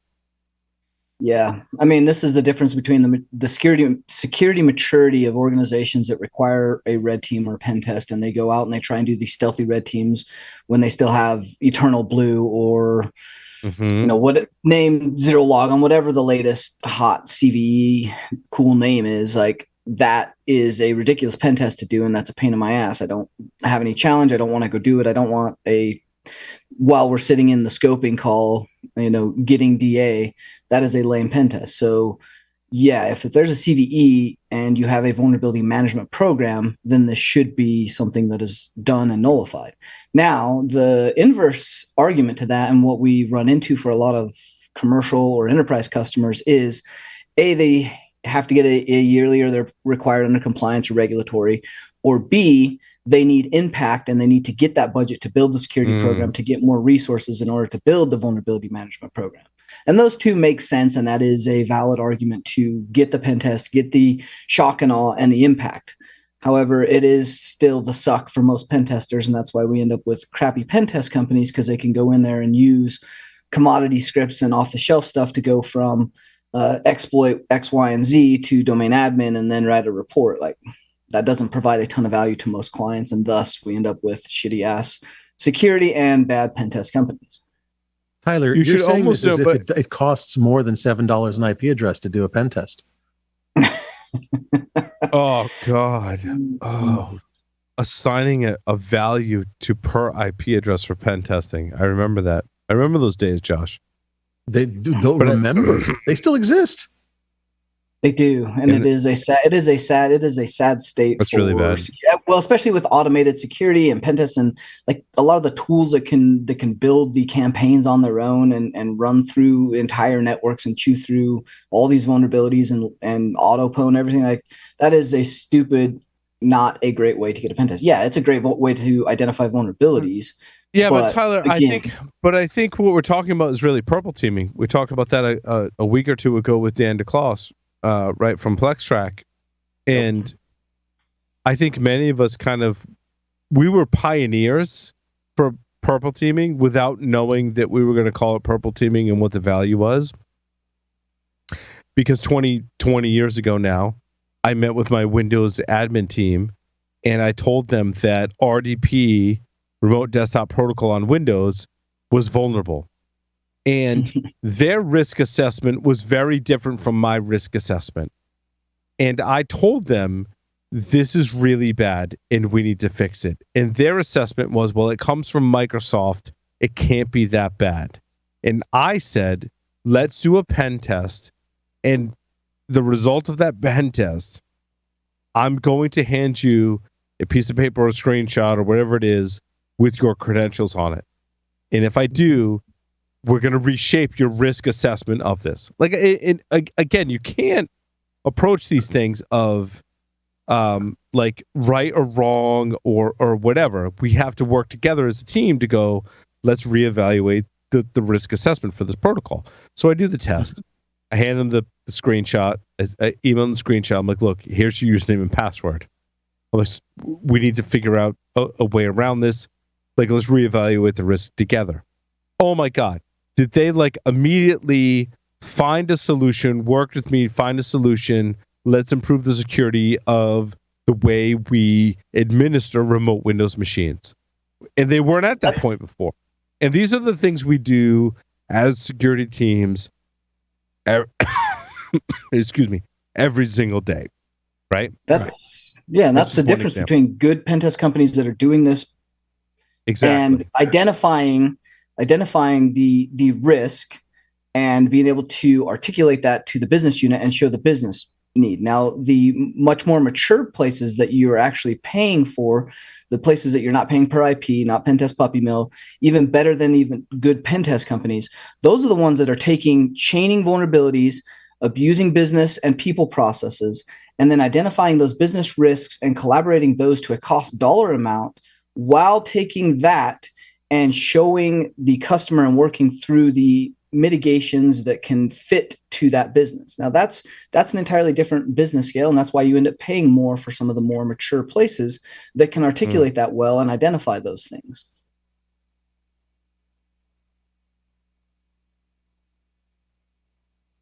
Oh, and so also, I just want to come back to, we're all in agreement that CVEs are something you should be able to identify yourself. Other security exposures conditions are what you rely on external testers or even internal testers that are looking for that kind of stuff. I think that's really where we need to draw the line. As an example.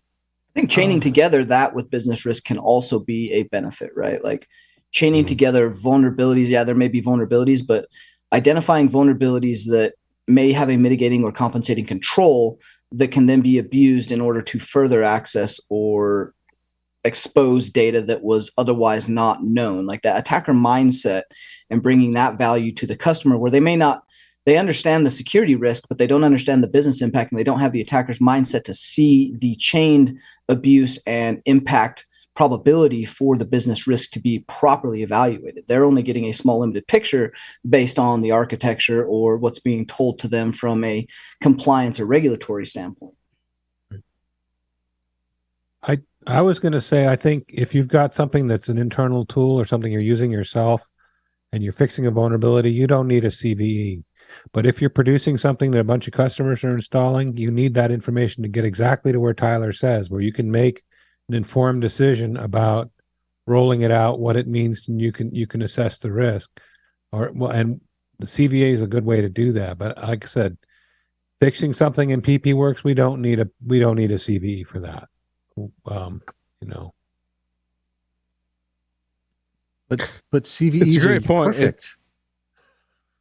Are they perfect? What? What? No, CVEs are not perfect. What are you smoking, Josh?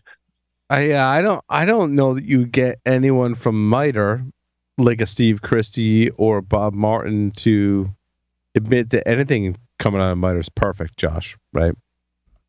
I'm just picking on you at this point. Because use that word totally perfect. Cool. I mean, yeah. Well, look, there's nothing that's perfect. Let's be clear. Okay. But tell me, to be very blunt, I wasn't even intending on going here, but like, do you have a better system? Right. No, it serves a purpose. I think that's what we have to look at for CVE, CWE, MITRE attack. Sure, you could poke holes in that all day long, and we should, because it makes them better. But they do provide value, even though they're not perfect, right? And that's the long and the short of it. And there's so many good stories this week. The EV fast charger teardown and reverse engineering, that one was super interesting from a hardware standpoint. Couple hardware ones on there, right? Like Tyler, you look at that one, ARM chip, JTAG port, the whole thing, like that plays out like most hardware hacking does. Marcus Hutchins had a USB teardown. A hard drive teardown. There was a great read. Where is that? It's my story number 14. He pulled the hard drive controller off of a hard drive and walked through soldering to the JTAG port on it. Yeah, his write-up was fantastic because his write-up is hilarious because he's like, his like limited resources and limited desk space all play into it. Like I just thought it was hilarious. It was very personable, right? When you set out to hack something, you don't often have the perfect environment. And in Marcus's case, he had to take an old power supply. Like if you look at the power supply in the last picture in the post, it looks like it's out of a server from 1997. I literally have the exact same one on my dev board over here. Like I just did this month, and I did this 4 times this year because I had some very serious data on these stupid spinner drives that have limited platters. So you got to pull platters, you got to resolder on different IC chips, or you got to pull IC chips and pull the configs out of them. Like, this was really well done from, a limited hardware and on a budget. There's some much nicer equipment you can use that will save you a lot of time, but on a budget, but it's expensive. Yeah. This is really similar to what Travis Goodspeed did a few years ago. This is just like his article. Yeah, he broke down a drive and actually installed Linux on the board, not on the platform, on the board. Yeah, on the controller.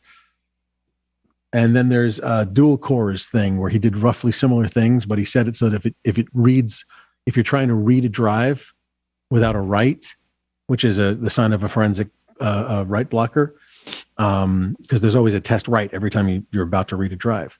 It starts wiping the drive and putting trollololol over the entire drive. You mean anti-forensics measures? No. Heaven forfend. Yeah. But this is good stuff. It's a nice write-up. I'm really kind of impressed. Yeah, no, it was a great read. It was entertaining as well as informative. I can't wait for part 2. The old zero-day vulnerability on the Samsung and Google phones was an interesting read. I was still trying to understand, because I have a Pixel 6, and I was running through the recent patches and the patch diffs and trying to understand what they were referencing between what is patched, what is not patched, and what is zero-day.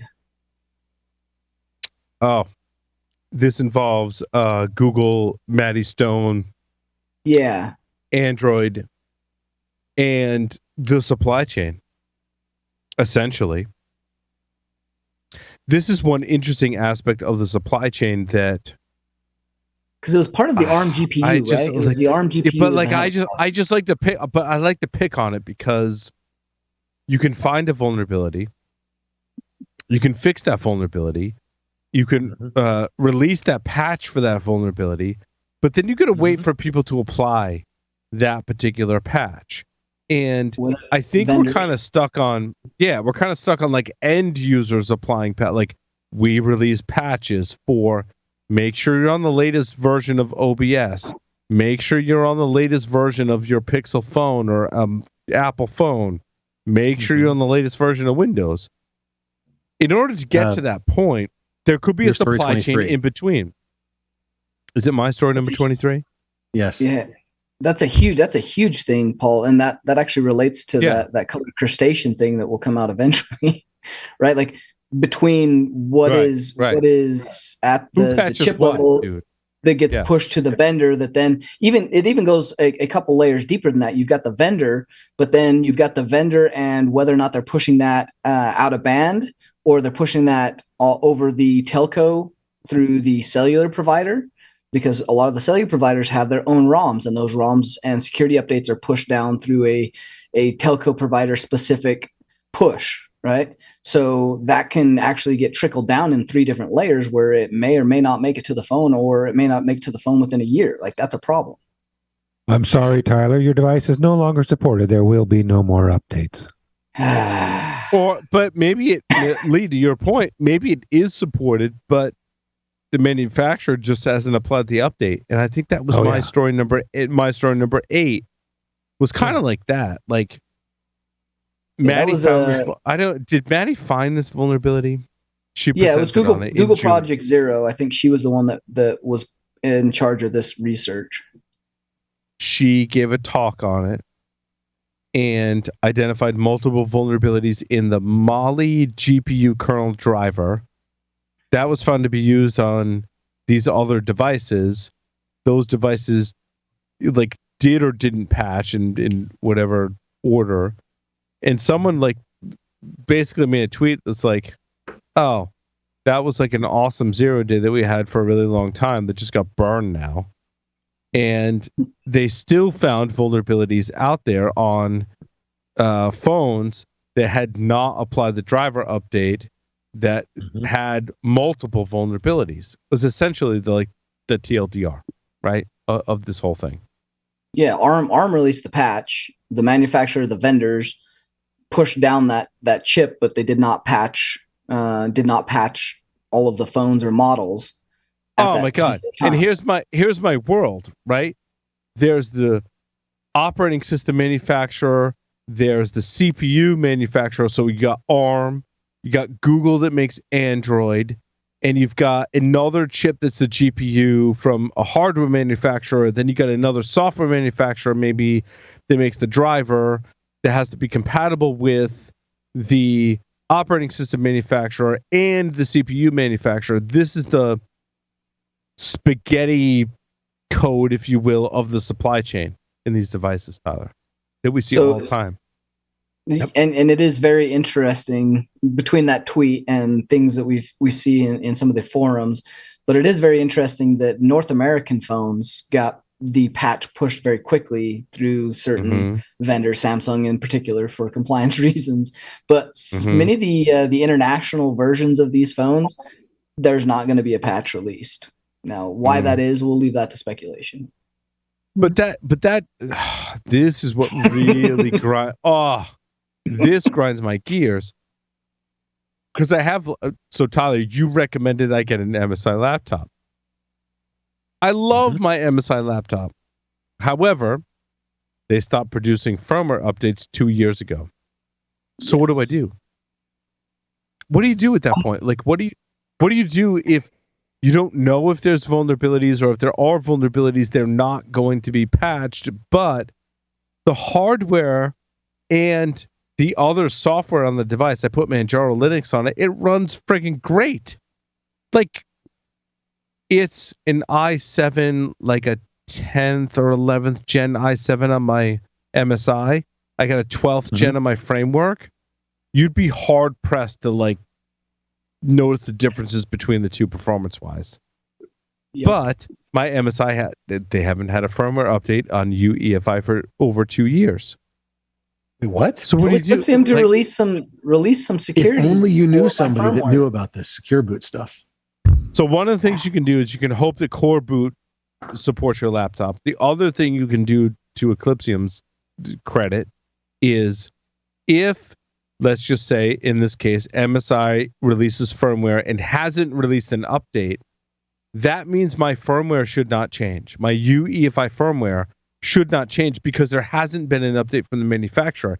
If that does change, that means an attacker has done something nefarious on my system, right? And I want to know about that. It. That also doesn't mean that there's not a vulnerability there that an attacker can't abuse.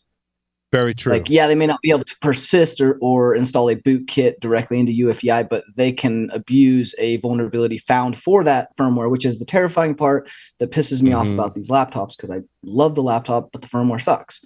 So now I'm basically playing roulette that an attacker doesn't have a vulnerability against a specific firmware on the specific model to get implanted. Yeah, you can keep track of your hashes and your tables and make sure that all those are good, but outside of that, like, you're playing gambling. Yeah, but if you hash NVRAM, even, you'll know if something's changed. And there might be some false positives with that, but like, you'll know if something's changed, Tyler. That is true. Right. And if the hash, because even if there's a vulnerability and they leverage that vulnerability to overwrite UEFI or do like a false update because there's no certificate checking or whatever, then that hash value will change, that's or the DBX will change. Right. That community package manager for firmware would be nice. It's funny. That's what we do at Eclipsium. I can take a snapshot in shameless plug. I can take a snapshot and tell me if this changes, right? And that's anything that changes in the firmware. If it does change, it notifies me. And that's I think is the answer, right? I mean, you might be able to do that in open source. Like, you could probably script something yourself, but that's not fun. Keep in mind, it's not fun. And keep in mind, all of your different hardware has all of firmware on it. It's not just UEFI, right? Like, all Paul, your different components. DMZ's got a question for you. Yeah, I mean, especially with MSI and that afterburner driver lately that's been abused. Yeah, I mean, that's essentially what our product does, right? Is look at the integrity of the firmware that's running on the hardware of your devices and tell you if it's changed. I don't know anything that does something similar that's easy to use. I mean, you could do it yourself, right? But like, we go through great at Eclipsium, again, another shameless plug. Like, we go through great pains to identify what's the like real firmware that should be running on your device, and how do I determine if something has deviated from that. To me, that's the kind of killer feature. So, and we do that for Cisco gear as well, right? Routers, switches, that kind of stuff. So you can read the firmware off the active device and check like its hash value or something? On a PC server or laptop, Sam, yes, you can pull the firmware off of the SPI flash and compare it to what it should be. Yes, correct.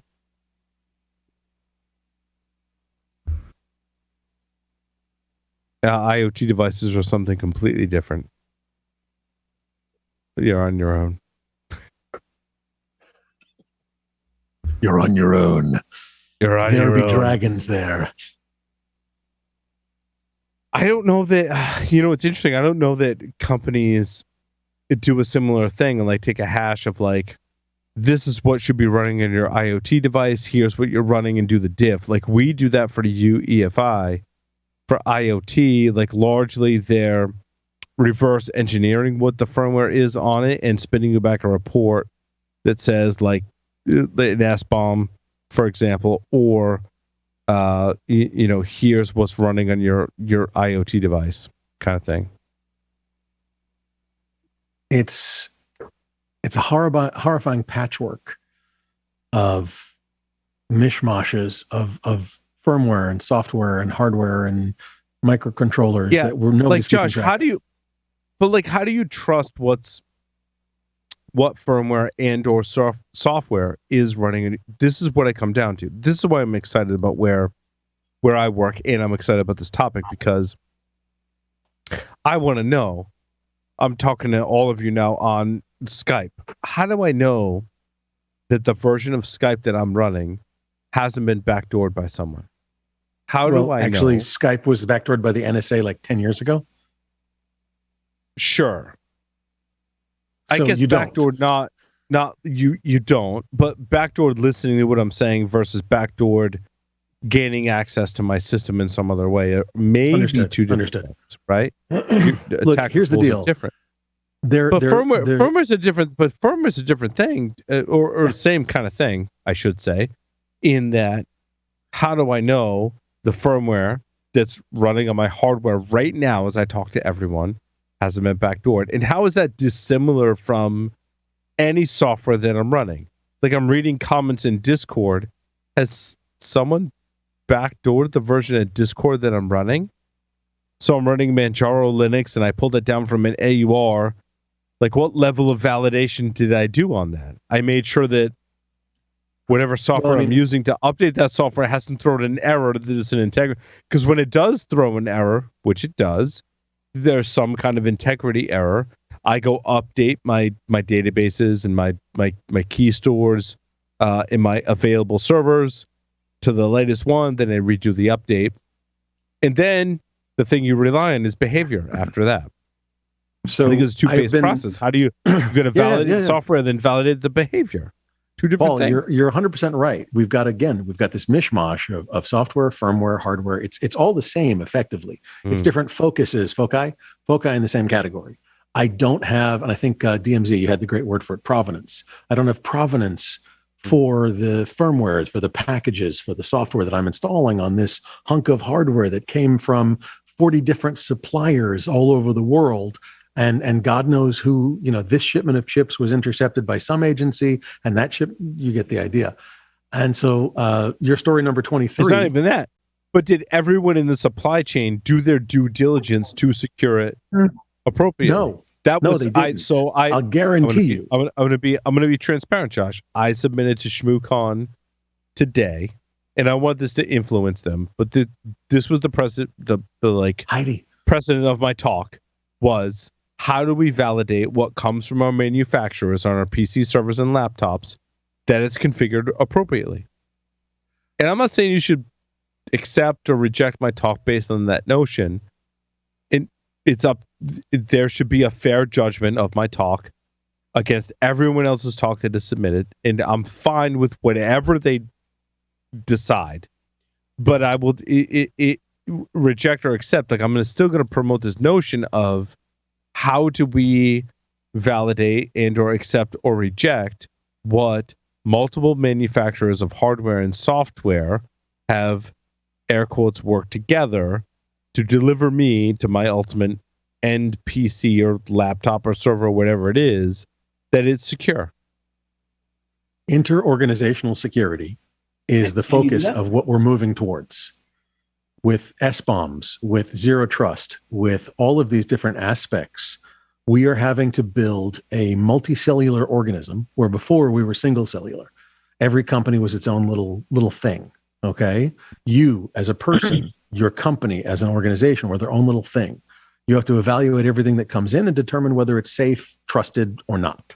Okay. And let's be honest, you don't have enough information to do so.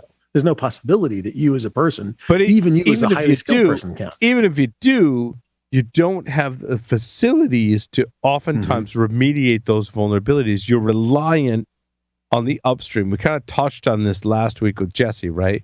Yes. Where the manufacturer goes, I screwed that up in the manufacturing process. Therefore, the manufacturer has to issue that update. I, as the end user, I can't do that. I can't do anything about it until the upstream suppliers fix that problem.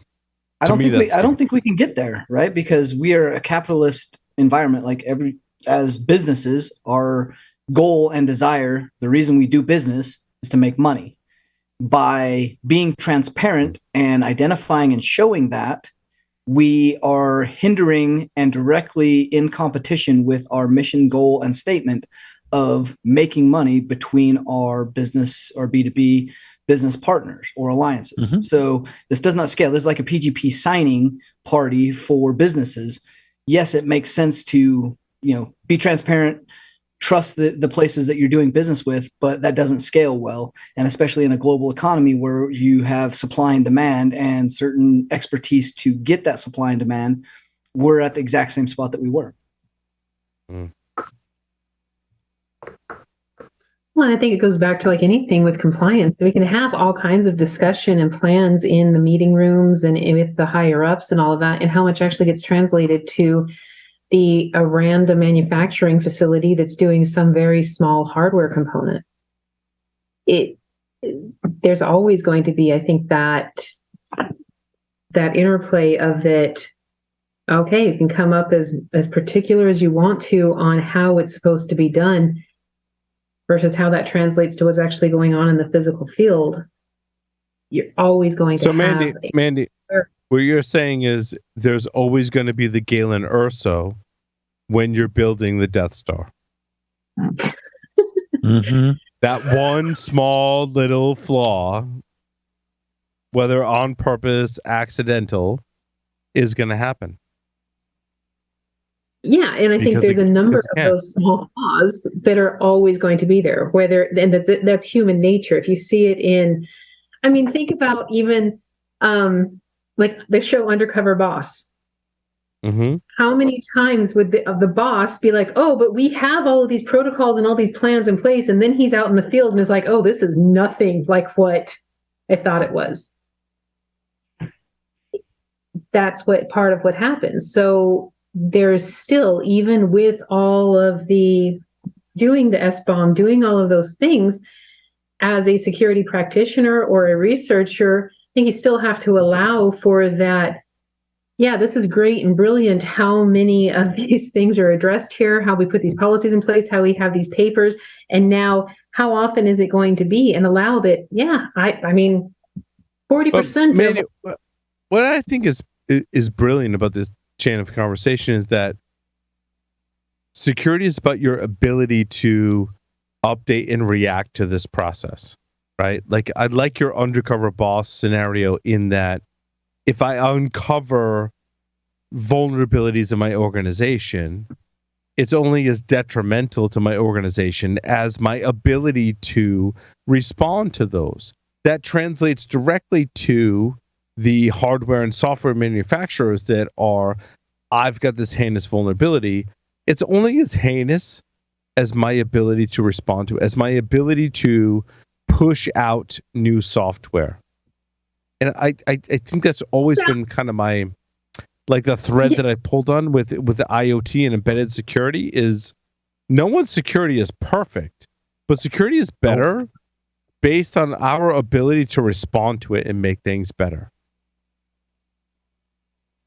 True. And I think that sounds very much like, what was it, the story 2, where Intel took what was assessed as a 10 and made it an 8.8.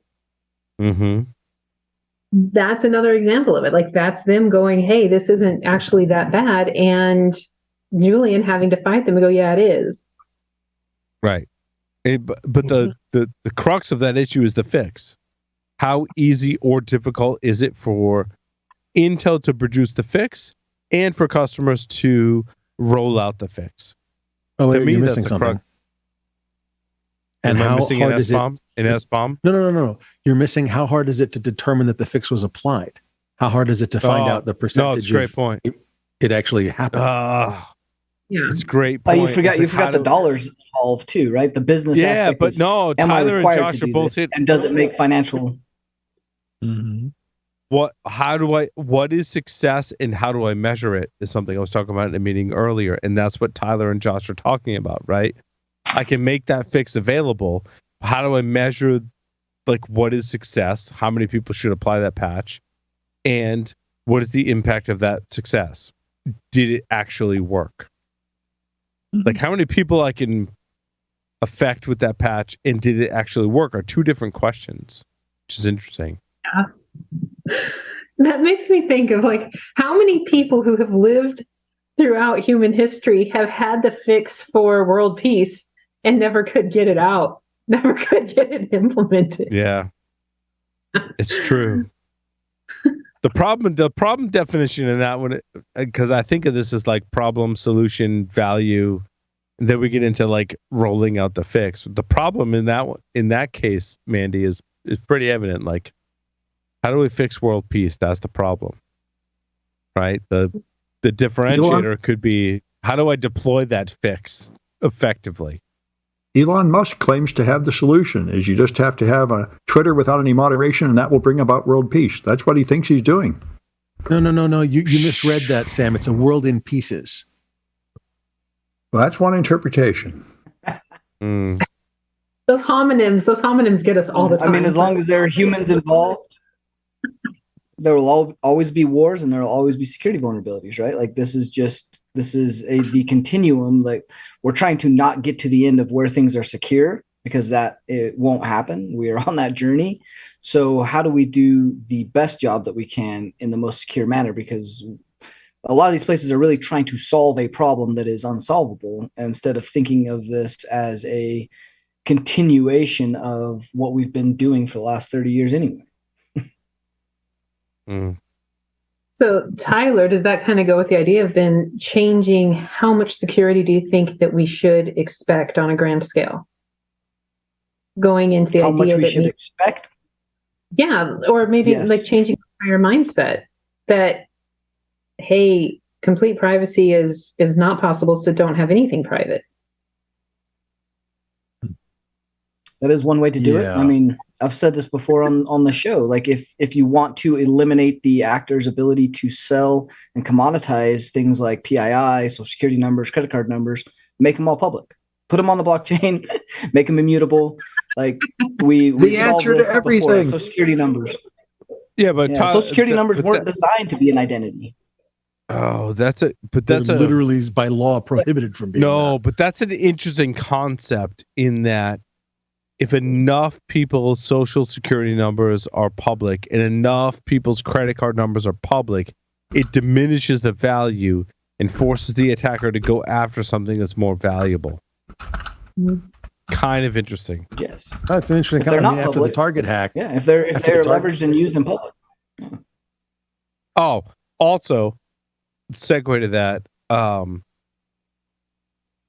What is the order here? Because Max Butler, Albert Gonzalez, and Gollum Fun all have these intersecting storylines. And what I think is interesting is that Kevin Paulson wrote the book on Max Butler. Is that true? Someone fact check me on that. I believe 99% sure that's true, right? And Jack Rosider just did a 2-part with Gollum Fund, stories intertwined. Both of those works talk about Albert Gonzalez, and I'm not sure there's a definitive work on Albert Gonzalez, but those stories are really interesting in terms of cybercrime and who do you trust and how these stories are like really super interesting. I was listening to Jack did a great job. He interviewed Gollum Fun, and he started out like weighing this dude's history of his mom and his dad being like really off the wall in like a horrible environment. And as he progressed through his story, I'm like, that intertwines with the Max Butler thing. And then he released part 2 of the Gollum Fun interview, and I'm like, oh my God. He talks about Max Butler and like that dude, Scott, what's his name? The name behind Gollum Fun is Scott, I think Scott something. He's like, oh yeah, I knew Max Butler. Like in those stories intertwine. It's really, really super interesting.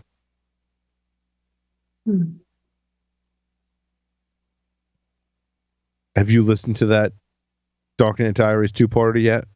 Assuming not. No. No, Based I've not on done the, that like, one yet. I need to Mind do blown. that one.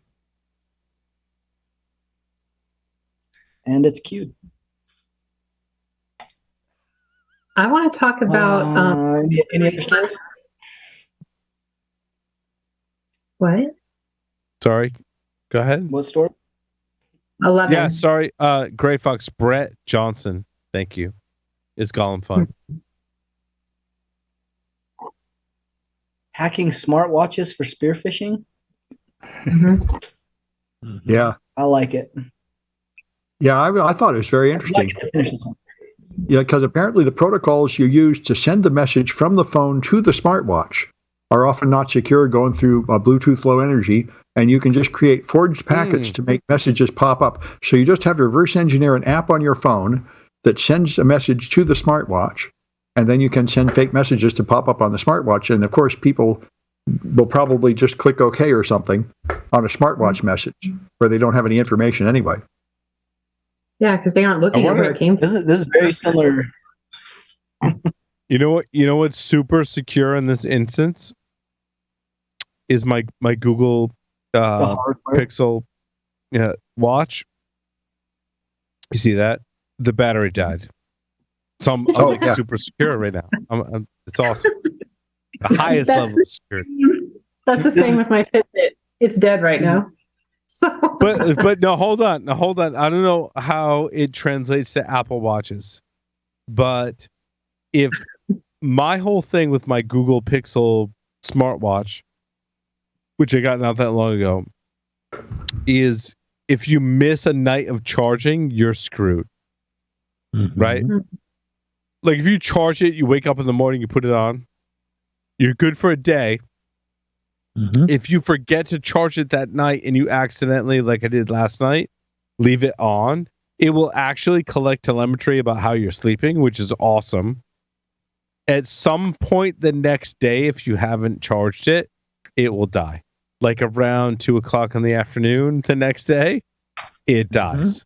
And you don't know that it dies. Like you feel like, I'm like, oh, I'm not getting a lot of like what is happening? And it's died. And then charge it while you shower. Yes, I agree, Josh, with that assessment wholeheartedly. I was wondering the same thing. The charge time on these, at least my Google one, right, is pretty short. When you get in the shower, that assumes that you're going to shower in the morning. Well, there are better batteries. Shower at night. Yeah. It's just You a put it on concept of charger. once every 24 Yes. hours, you put it on a charger No, I for agree. half an hour to an hour while you're, showering, futzing but, like, around, brushing you got teeth, a lot whatever. of little. You got a lot of little ones. You mean to tell me both your wife and you, Josh, shower every 24 hours? I don't believe that. I have 3 kids. My youngest one is 6. There is no way you shower every day with kids. Yes, I do. Sorry. Absolutely. You cannot miss. That is your only private time. You're doing this wrong, buddy. It really You is. guys- You need some private time. you that's guys your are off 15 your minutes. right. You mean to tell No. me you don't get so tired you don't want to shower? You guys are off your right. You guys are lying. No. You're lying. Both of you are lying. No, I'm No. serious. Got to remember that Every day, man. We have a bedroom Every day. routine. So the reason that I what get you off. decided was my children aren't going to shower, but I am, and that's okay. I respect I'm not that. commenting on that.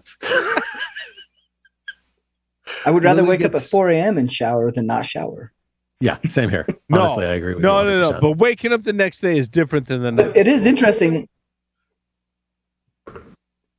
It is interesting that they've not designed so the Whoop, right? The Whoop has a battery pack that you slide on over the face and it charges as it's getting telemetry and as you wear it. And then you take the battery off once it's charged. Why don't they have a wireless one? Oh, yeah. Yeah, no. Dave Kennedy recommended one of those, and I bought my wife one, and it was like technically overwhelming. It was not user-friendly. Like, I can see Dave being the nerd that he is, like, really grokking that. I set it up for my wife, and I'm like, this kind of makes sense. I gave it to my wife, who is not a tech nerd, right? She works in healthcare, and she was like, I can't figure this out. I don't fault her for that. I think the Whoop is a tech nerd kind of thing. Man, I've been using them since V1. Like, it was. You have to remember, up until recently, but you're a tech nerd, Tyler. Even Fitbit until the last 2 years. Yeah, the last 2 years, Fitbit's the only thing that measured telemetry at the high performance level. Like, if I need to know what my blood oxygen was, how I was sleeping, and how high I could get my heart rate for a soccer tournament, like, I couldn't get that on any other device. So you had the Whoop, and that was versions 1 through 4, and then all of a sudden Apple, Fitbit, and all those caught up. I want to go in a different direction. Can that work against you? Like, can that tell if you're lying? Like, let's say you have to go give testimony, expert witness, whatever, and you have that on. Can that work against you? Especially if they have a good baseline. Say, I've been using that for 4 years. They have a good baseline, what my resting heart rate is, what my heart rate is under pressure, what my stress rates are, when my stress rate. Can you if I was in a foreign country and I had a very high stress rate. Yeah. But no, I know none of us are lawyers, but like, can they subpoena that? Can it be like when you given this deposition? I believe they can. Yeah, they've done it for GPS already.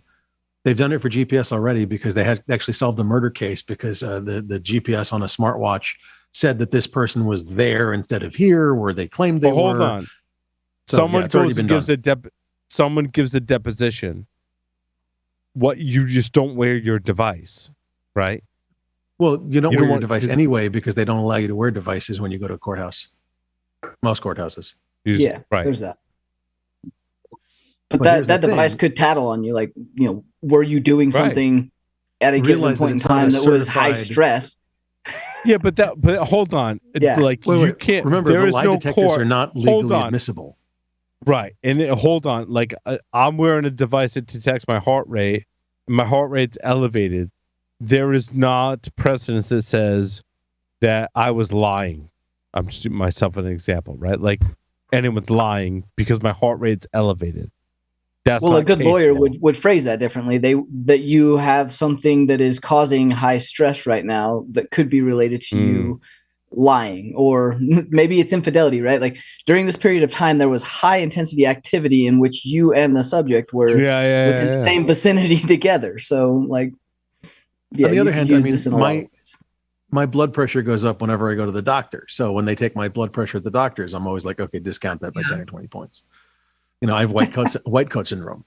So I take it at home and give it to them. Things like that. I mean, the lie detectors are not accepted in court because they are not 100% proper and accurate. There are instruments that are accepted in court. I had to study this for some of my police academy stuff. If you ever want to get a laugh, look up a plethysmograph. You'll enjoy that. That's fun as hell. What is that? Sounds interesting.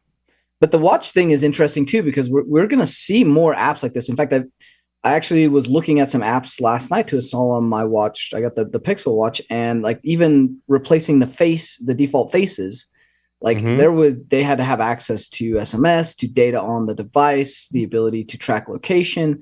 Like I don't trust any of those things. So these things where you're able to send SMS phishing, that's just the start of this. Like we built a wormable app that anytime you're in the vicinity uses Bluetooth Low Energy, or it stood up a known access point and had the other watches in your vicinity connect to it, and it would send a payload APK update for a particular package if it was available or if it was vulnerable.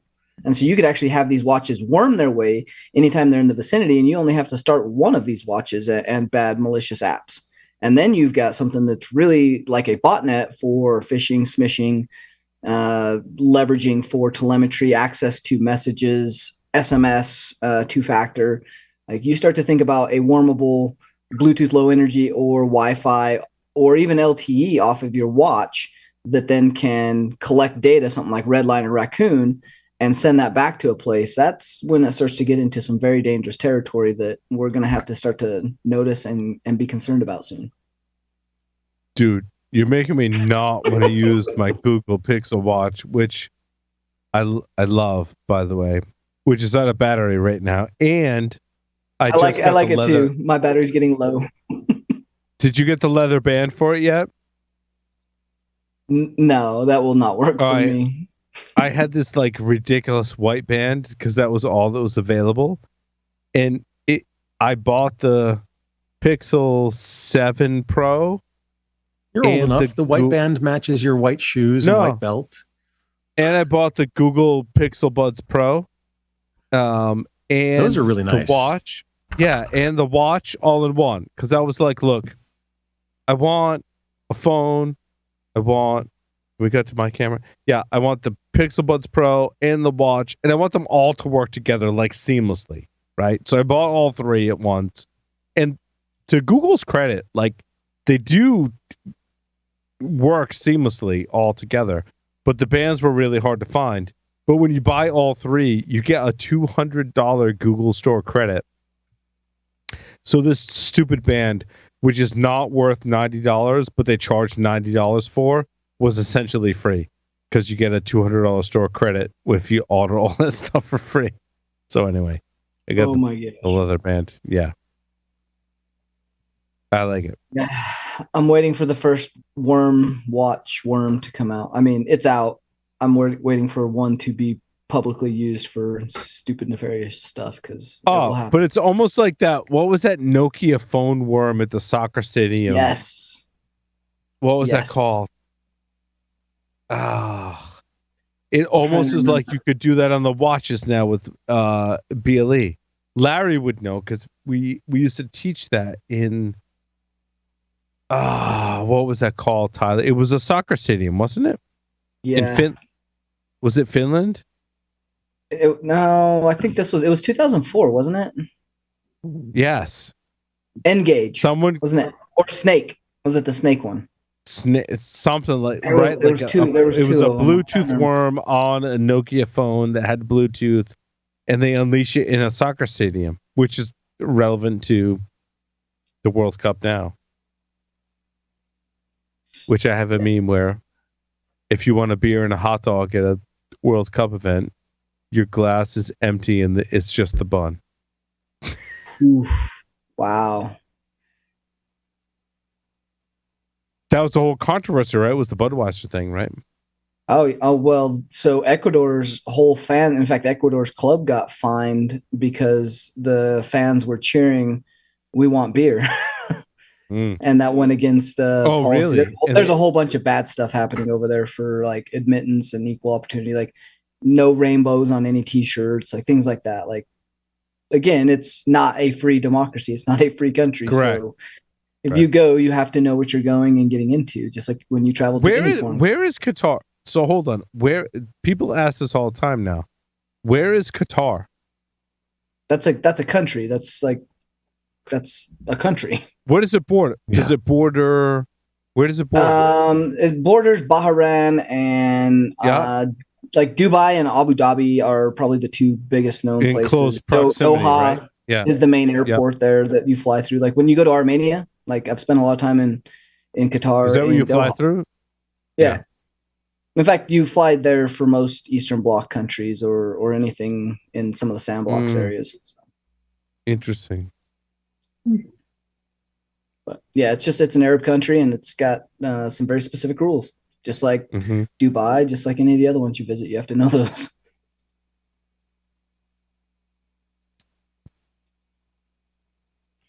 Travel is interesting these days. Very, very much travel. Especially apparently if you're traveling for the World Cup, it gets very interesting very fast. Some of the stories coming out of is 80,000 plus fans per day per stadium, and there's 4 games to each stadium. So, potentially 240,000 fans at any given point there. They spent some like $300 billion on the stadiums. Yeah. Some of them are beautiful. Some of them are going to be abandoned in 10 days. I mean, it's ridiculous. I hope Air that Force they, Base. 400 to 500 migrant workers died. oof. Yeah, there's a lot of human rights and a lot of travesties that happen for a lot of this, as there usually is. But this one was particularly bad. So I eventually think that will all come out, and there was a lot of lobbying. FIFA's not a clean organization, just like any. There's corruption. No, I've read that. Yeah. I think that's kind of interesting, Tyler, what you just said, right? Like, I don't want to make light of that either. But there are some interesting things with FIFA. Like you see politics start when kids are really little in soccer, even here in the US where soccer's not, we don't even call it football, right? We call it soccer, right? And you see those politics at the very early levels and trickle on up. And you see then you set a global stage. Now there's huge politics involved, and it's kind of interesting how that. Well, you're talking about astronomical amounts of money, right? Like anywhere that there's that much money, there's going to be corruption. There's going to be corruption, politics, lobbying. Of course. Yes. Yeah, Absolutely, it's at the world level. Think of the NFL and how much money that brings. Now take that to every country in the world that participates and is much more excited about it. Like it's a lot of money. Follow the money. I don't have any other stories that I don't have any other stories either. There were, Lee, I know you spent some time with Joff talking about regular expressions. Did you see my story number 17? Hang on a second. This was a tool. So I'll let you find that. This was a tool called Recollapse that takes advantage of essentially vulnerabilities in regular expressions. Ooh. I sent it to Joff on Twitter. I don't know if he's active on Twitter or not, but I've just been making direct contact. I haven't caught him on social media except Facebook. Oh, I read through this post. And Lee, I'd love to get your feedback once you read this post. Like the whole problem with regular expressions and how to bypass them. And then using regular expressions, looking for libraries in order to find vulnerabilities in applications because of the way that they're leveraging libraries for regular expression abuse. I like it. It was a good post. yeah. Well, I mean, it's so hard to so easy to get them wrong when you really want to make a strong regular expression that actually matches what you expect. There's some good tools out there that we've used that Joff and I have played with on, I can't remember. There's online regular expression testers you can use that get it right, but this is even taking it the next level because, yeah, I've had them break in weird ways, just if you're not smart enough with how they're working and what they're matching. Well, this is pretty cool. I'm obviously still reading it. Well, it goes goodness. back to WAFs. It goes back to WAFs too, right? Like, Right. it ends up being a series of conditions. Yeah. Not machine learning, but more a series of conditions, and manipulating the input to that series of conditions could lead different results. Essentially is what I would define as the high level, right? Mm-hmm. And we've gone from, just using, brute force to fuzzing, where we can play a lot faster with a lot of conditions to find the weakness. So without some serious throttling, testing on and validation on your regex, you can get into a world of hurt. On the other hand, you can also, when you said WAF, I think about my friends who played with WAF and wound up DOSing themselves because they made them too tight. Mm. I guess speaking of testing, my story number 5. This is just really awesome. So hurl is a command line tool that runs HTTP requests defined in a simple plain text format. It can chain requests, capture values, and evaluate queries on headers and body responses. What's interesting is Adrian Sanabria and I looked at this project and we're like, I think this could really be an integral tool to our QA environments for various projects, whether that's the software we're working on for our day job or side projects we have. I'm like, this could be really actually powerful. Basically, I want to send these HTTP requests. I expect these values. If it differs, throw me an alert. This is a great tool for DevOps and devs to write really quick tests. And I think that's where it's at. Also the fastest screen scraper known to man. Anyway.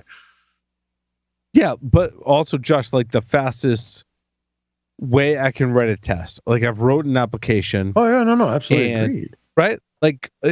Just give me an easy way to go test it. Is this parameter in the page that's up there? Is this there? Is this header there? Josh, did I get... Here's the list of headers I want. All sorts of tests. The resounding use case I have for this, Josh, is I want to log into my application, and first I want a blank username and a random password. I want a random username and a blank password, and I want a blank username and a blank password. If everyone just had those tests, oh my God. That would be awesome. Because that's hard to test for.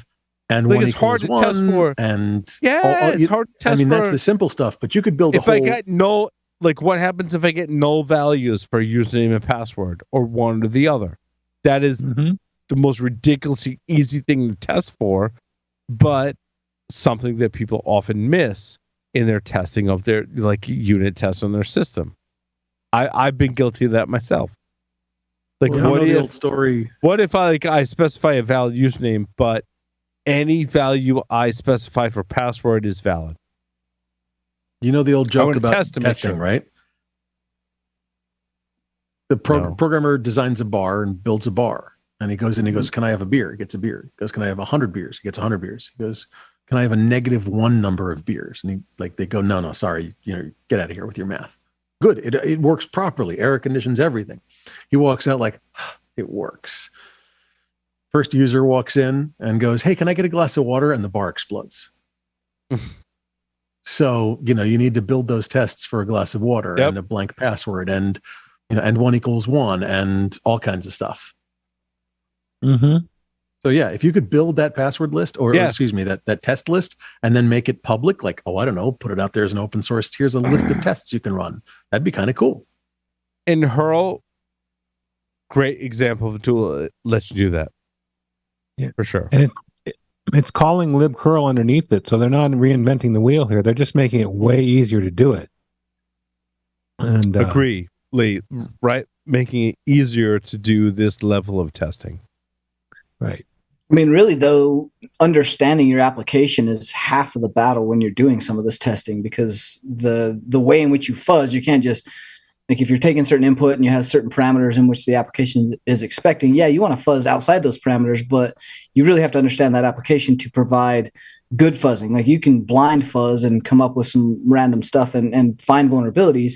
But if you do intelligent fuzzing, where you're using specific lists to the technologies, to the group, to the function, and leveraging something that's very fast like this, that's when you really start to find very good vulnerabilities and those high fidelity ones that will get, the 10 CVE.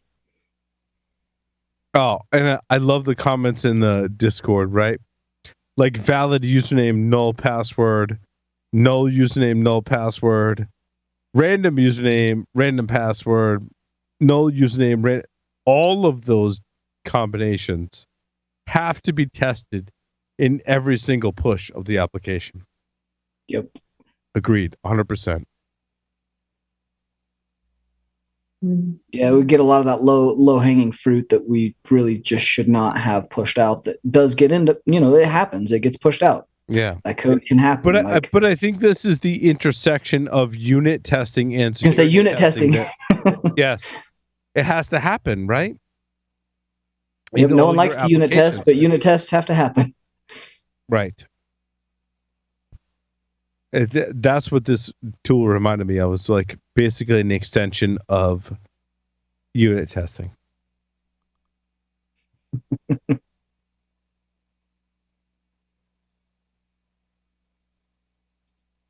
Any of the stories, topics we wanted to cover on this episode?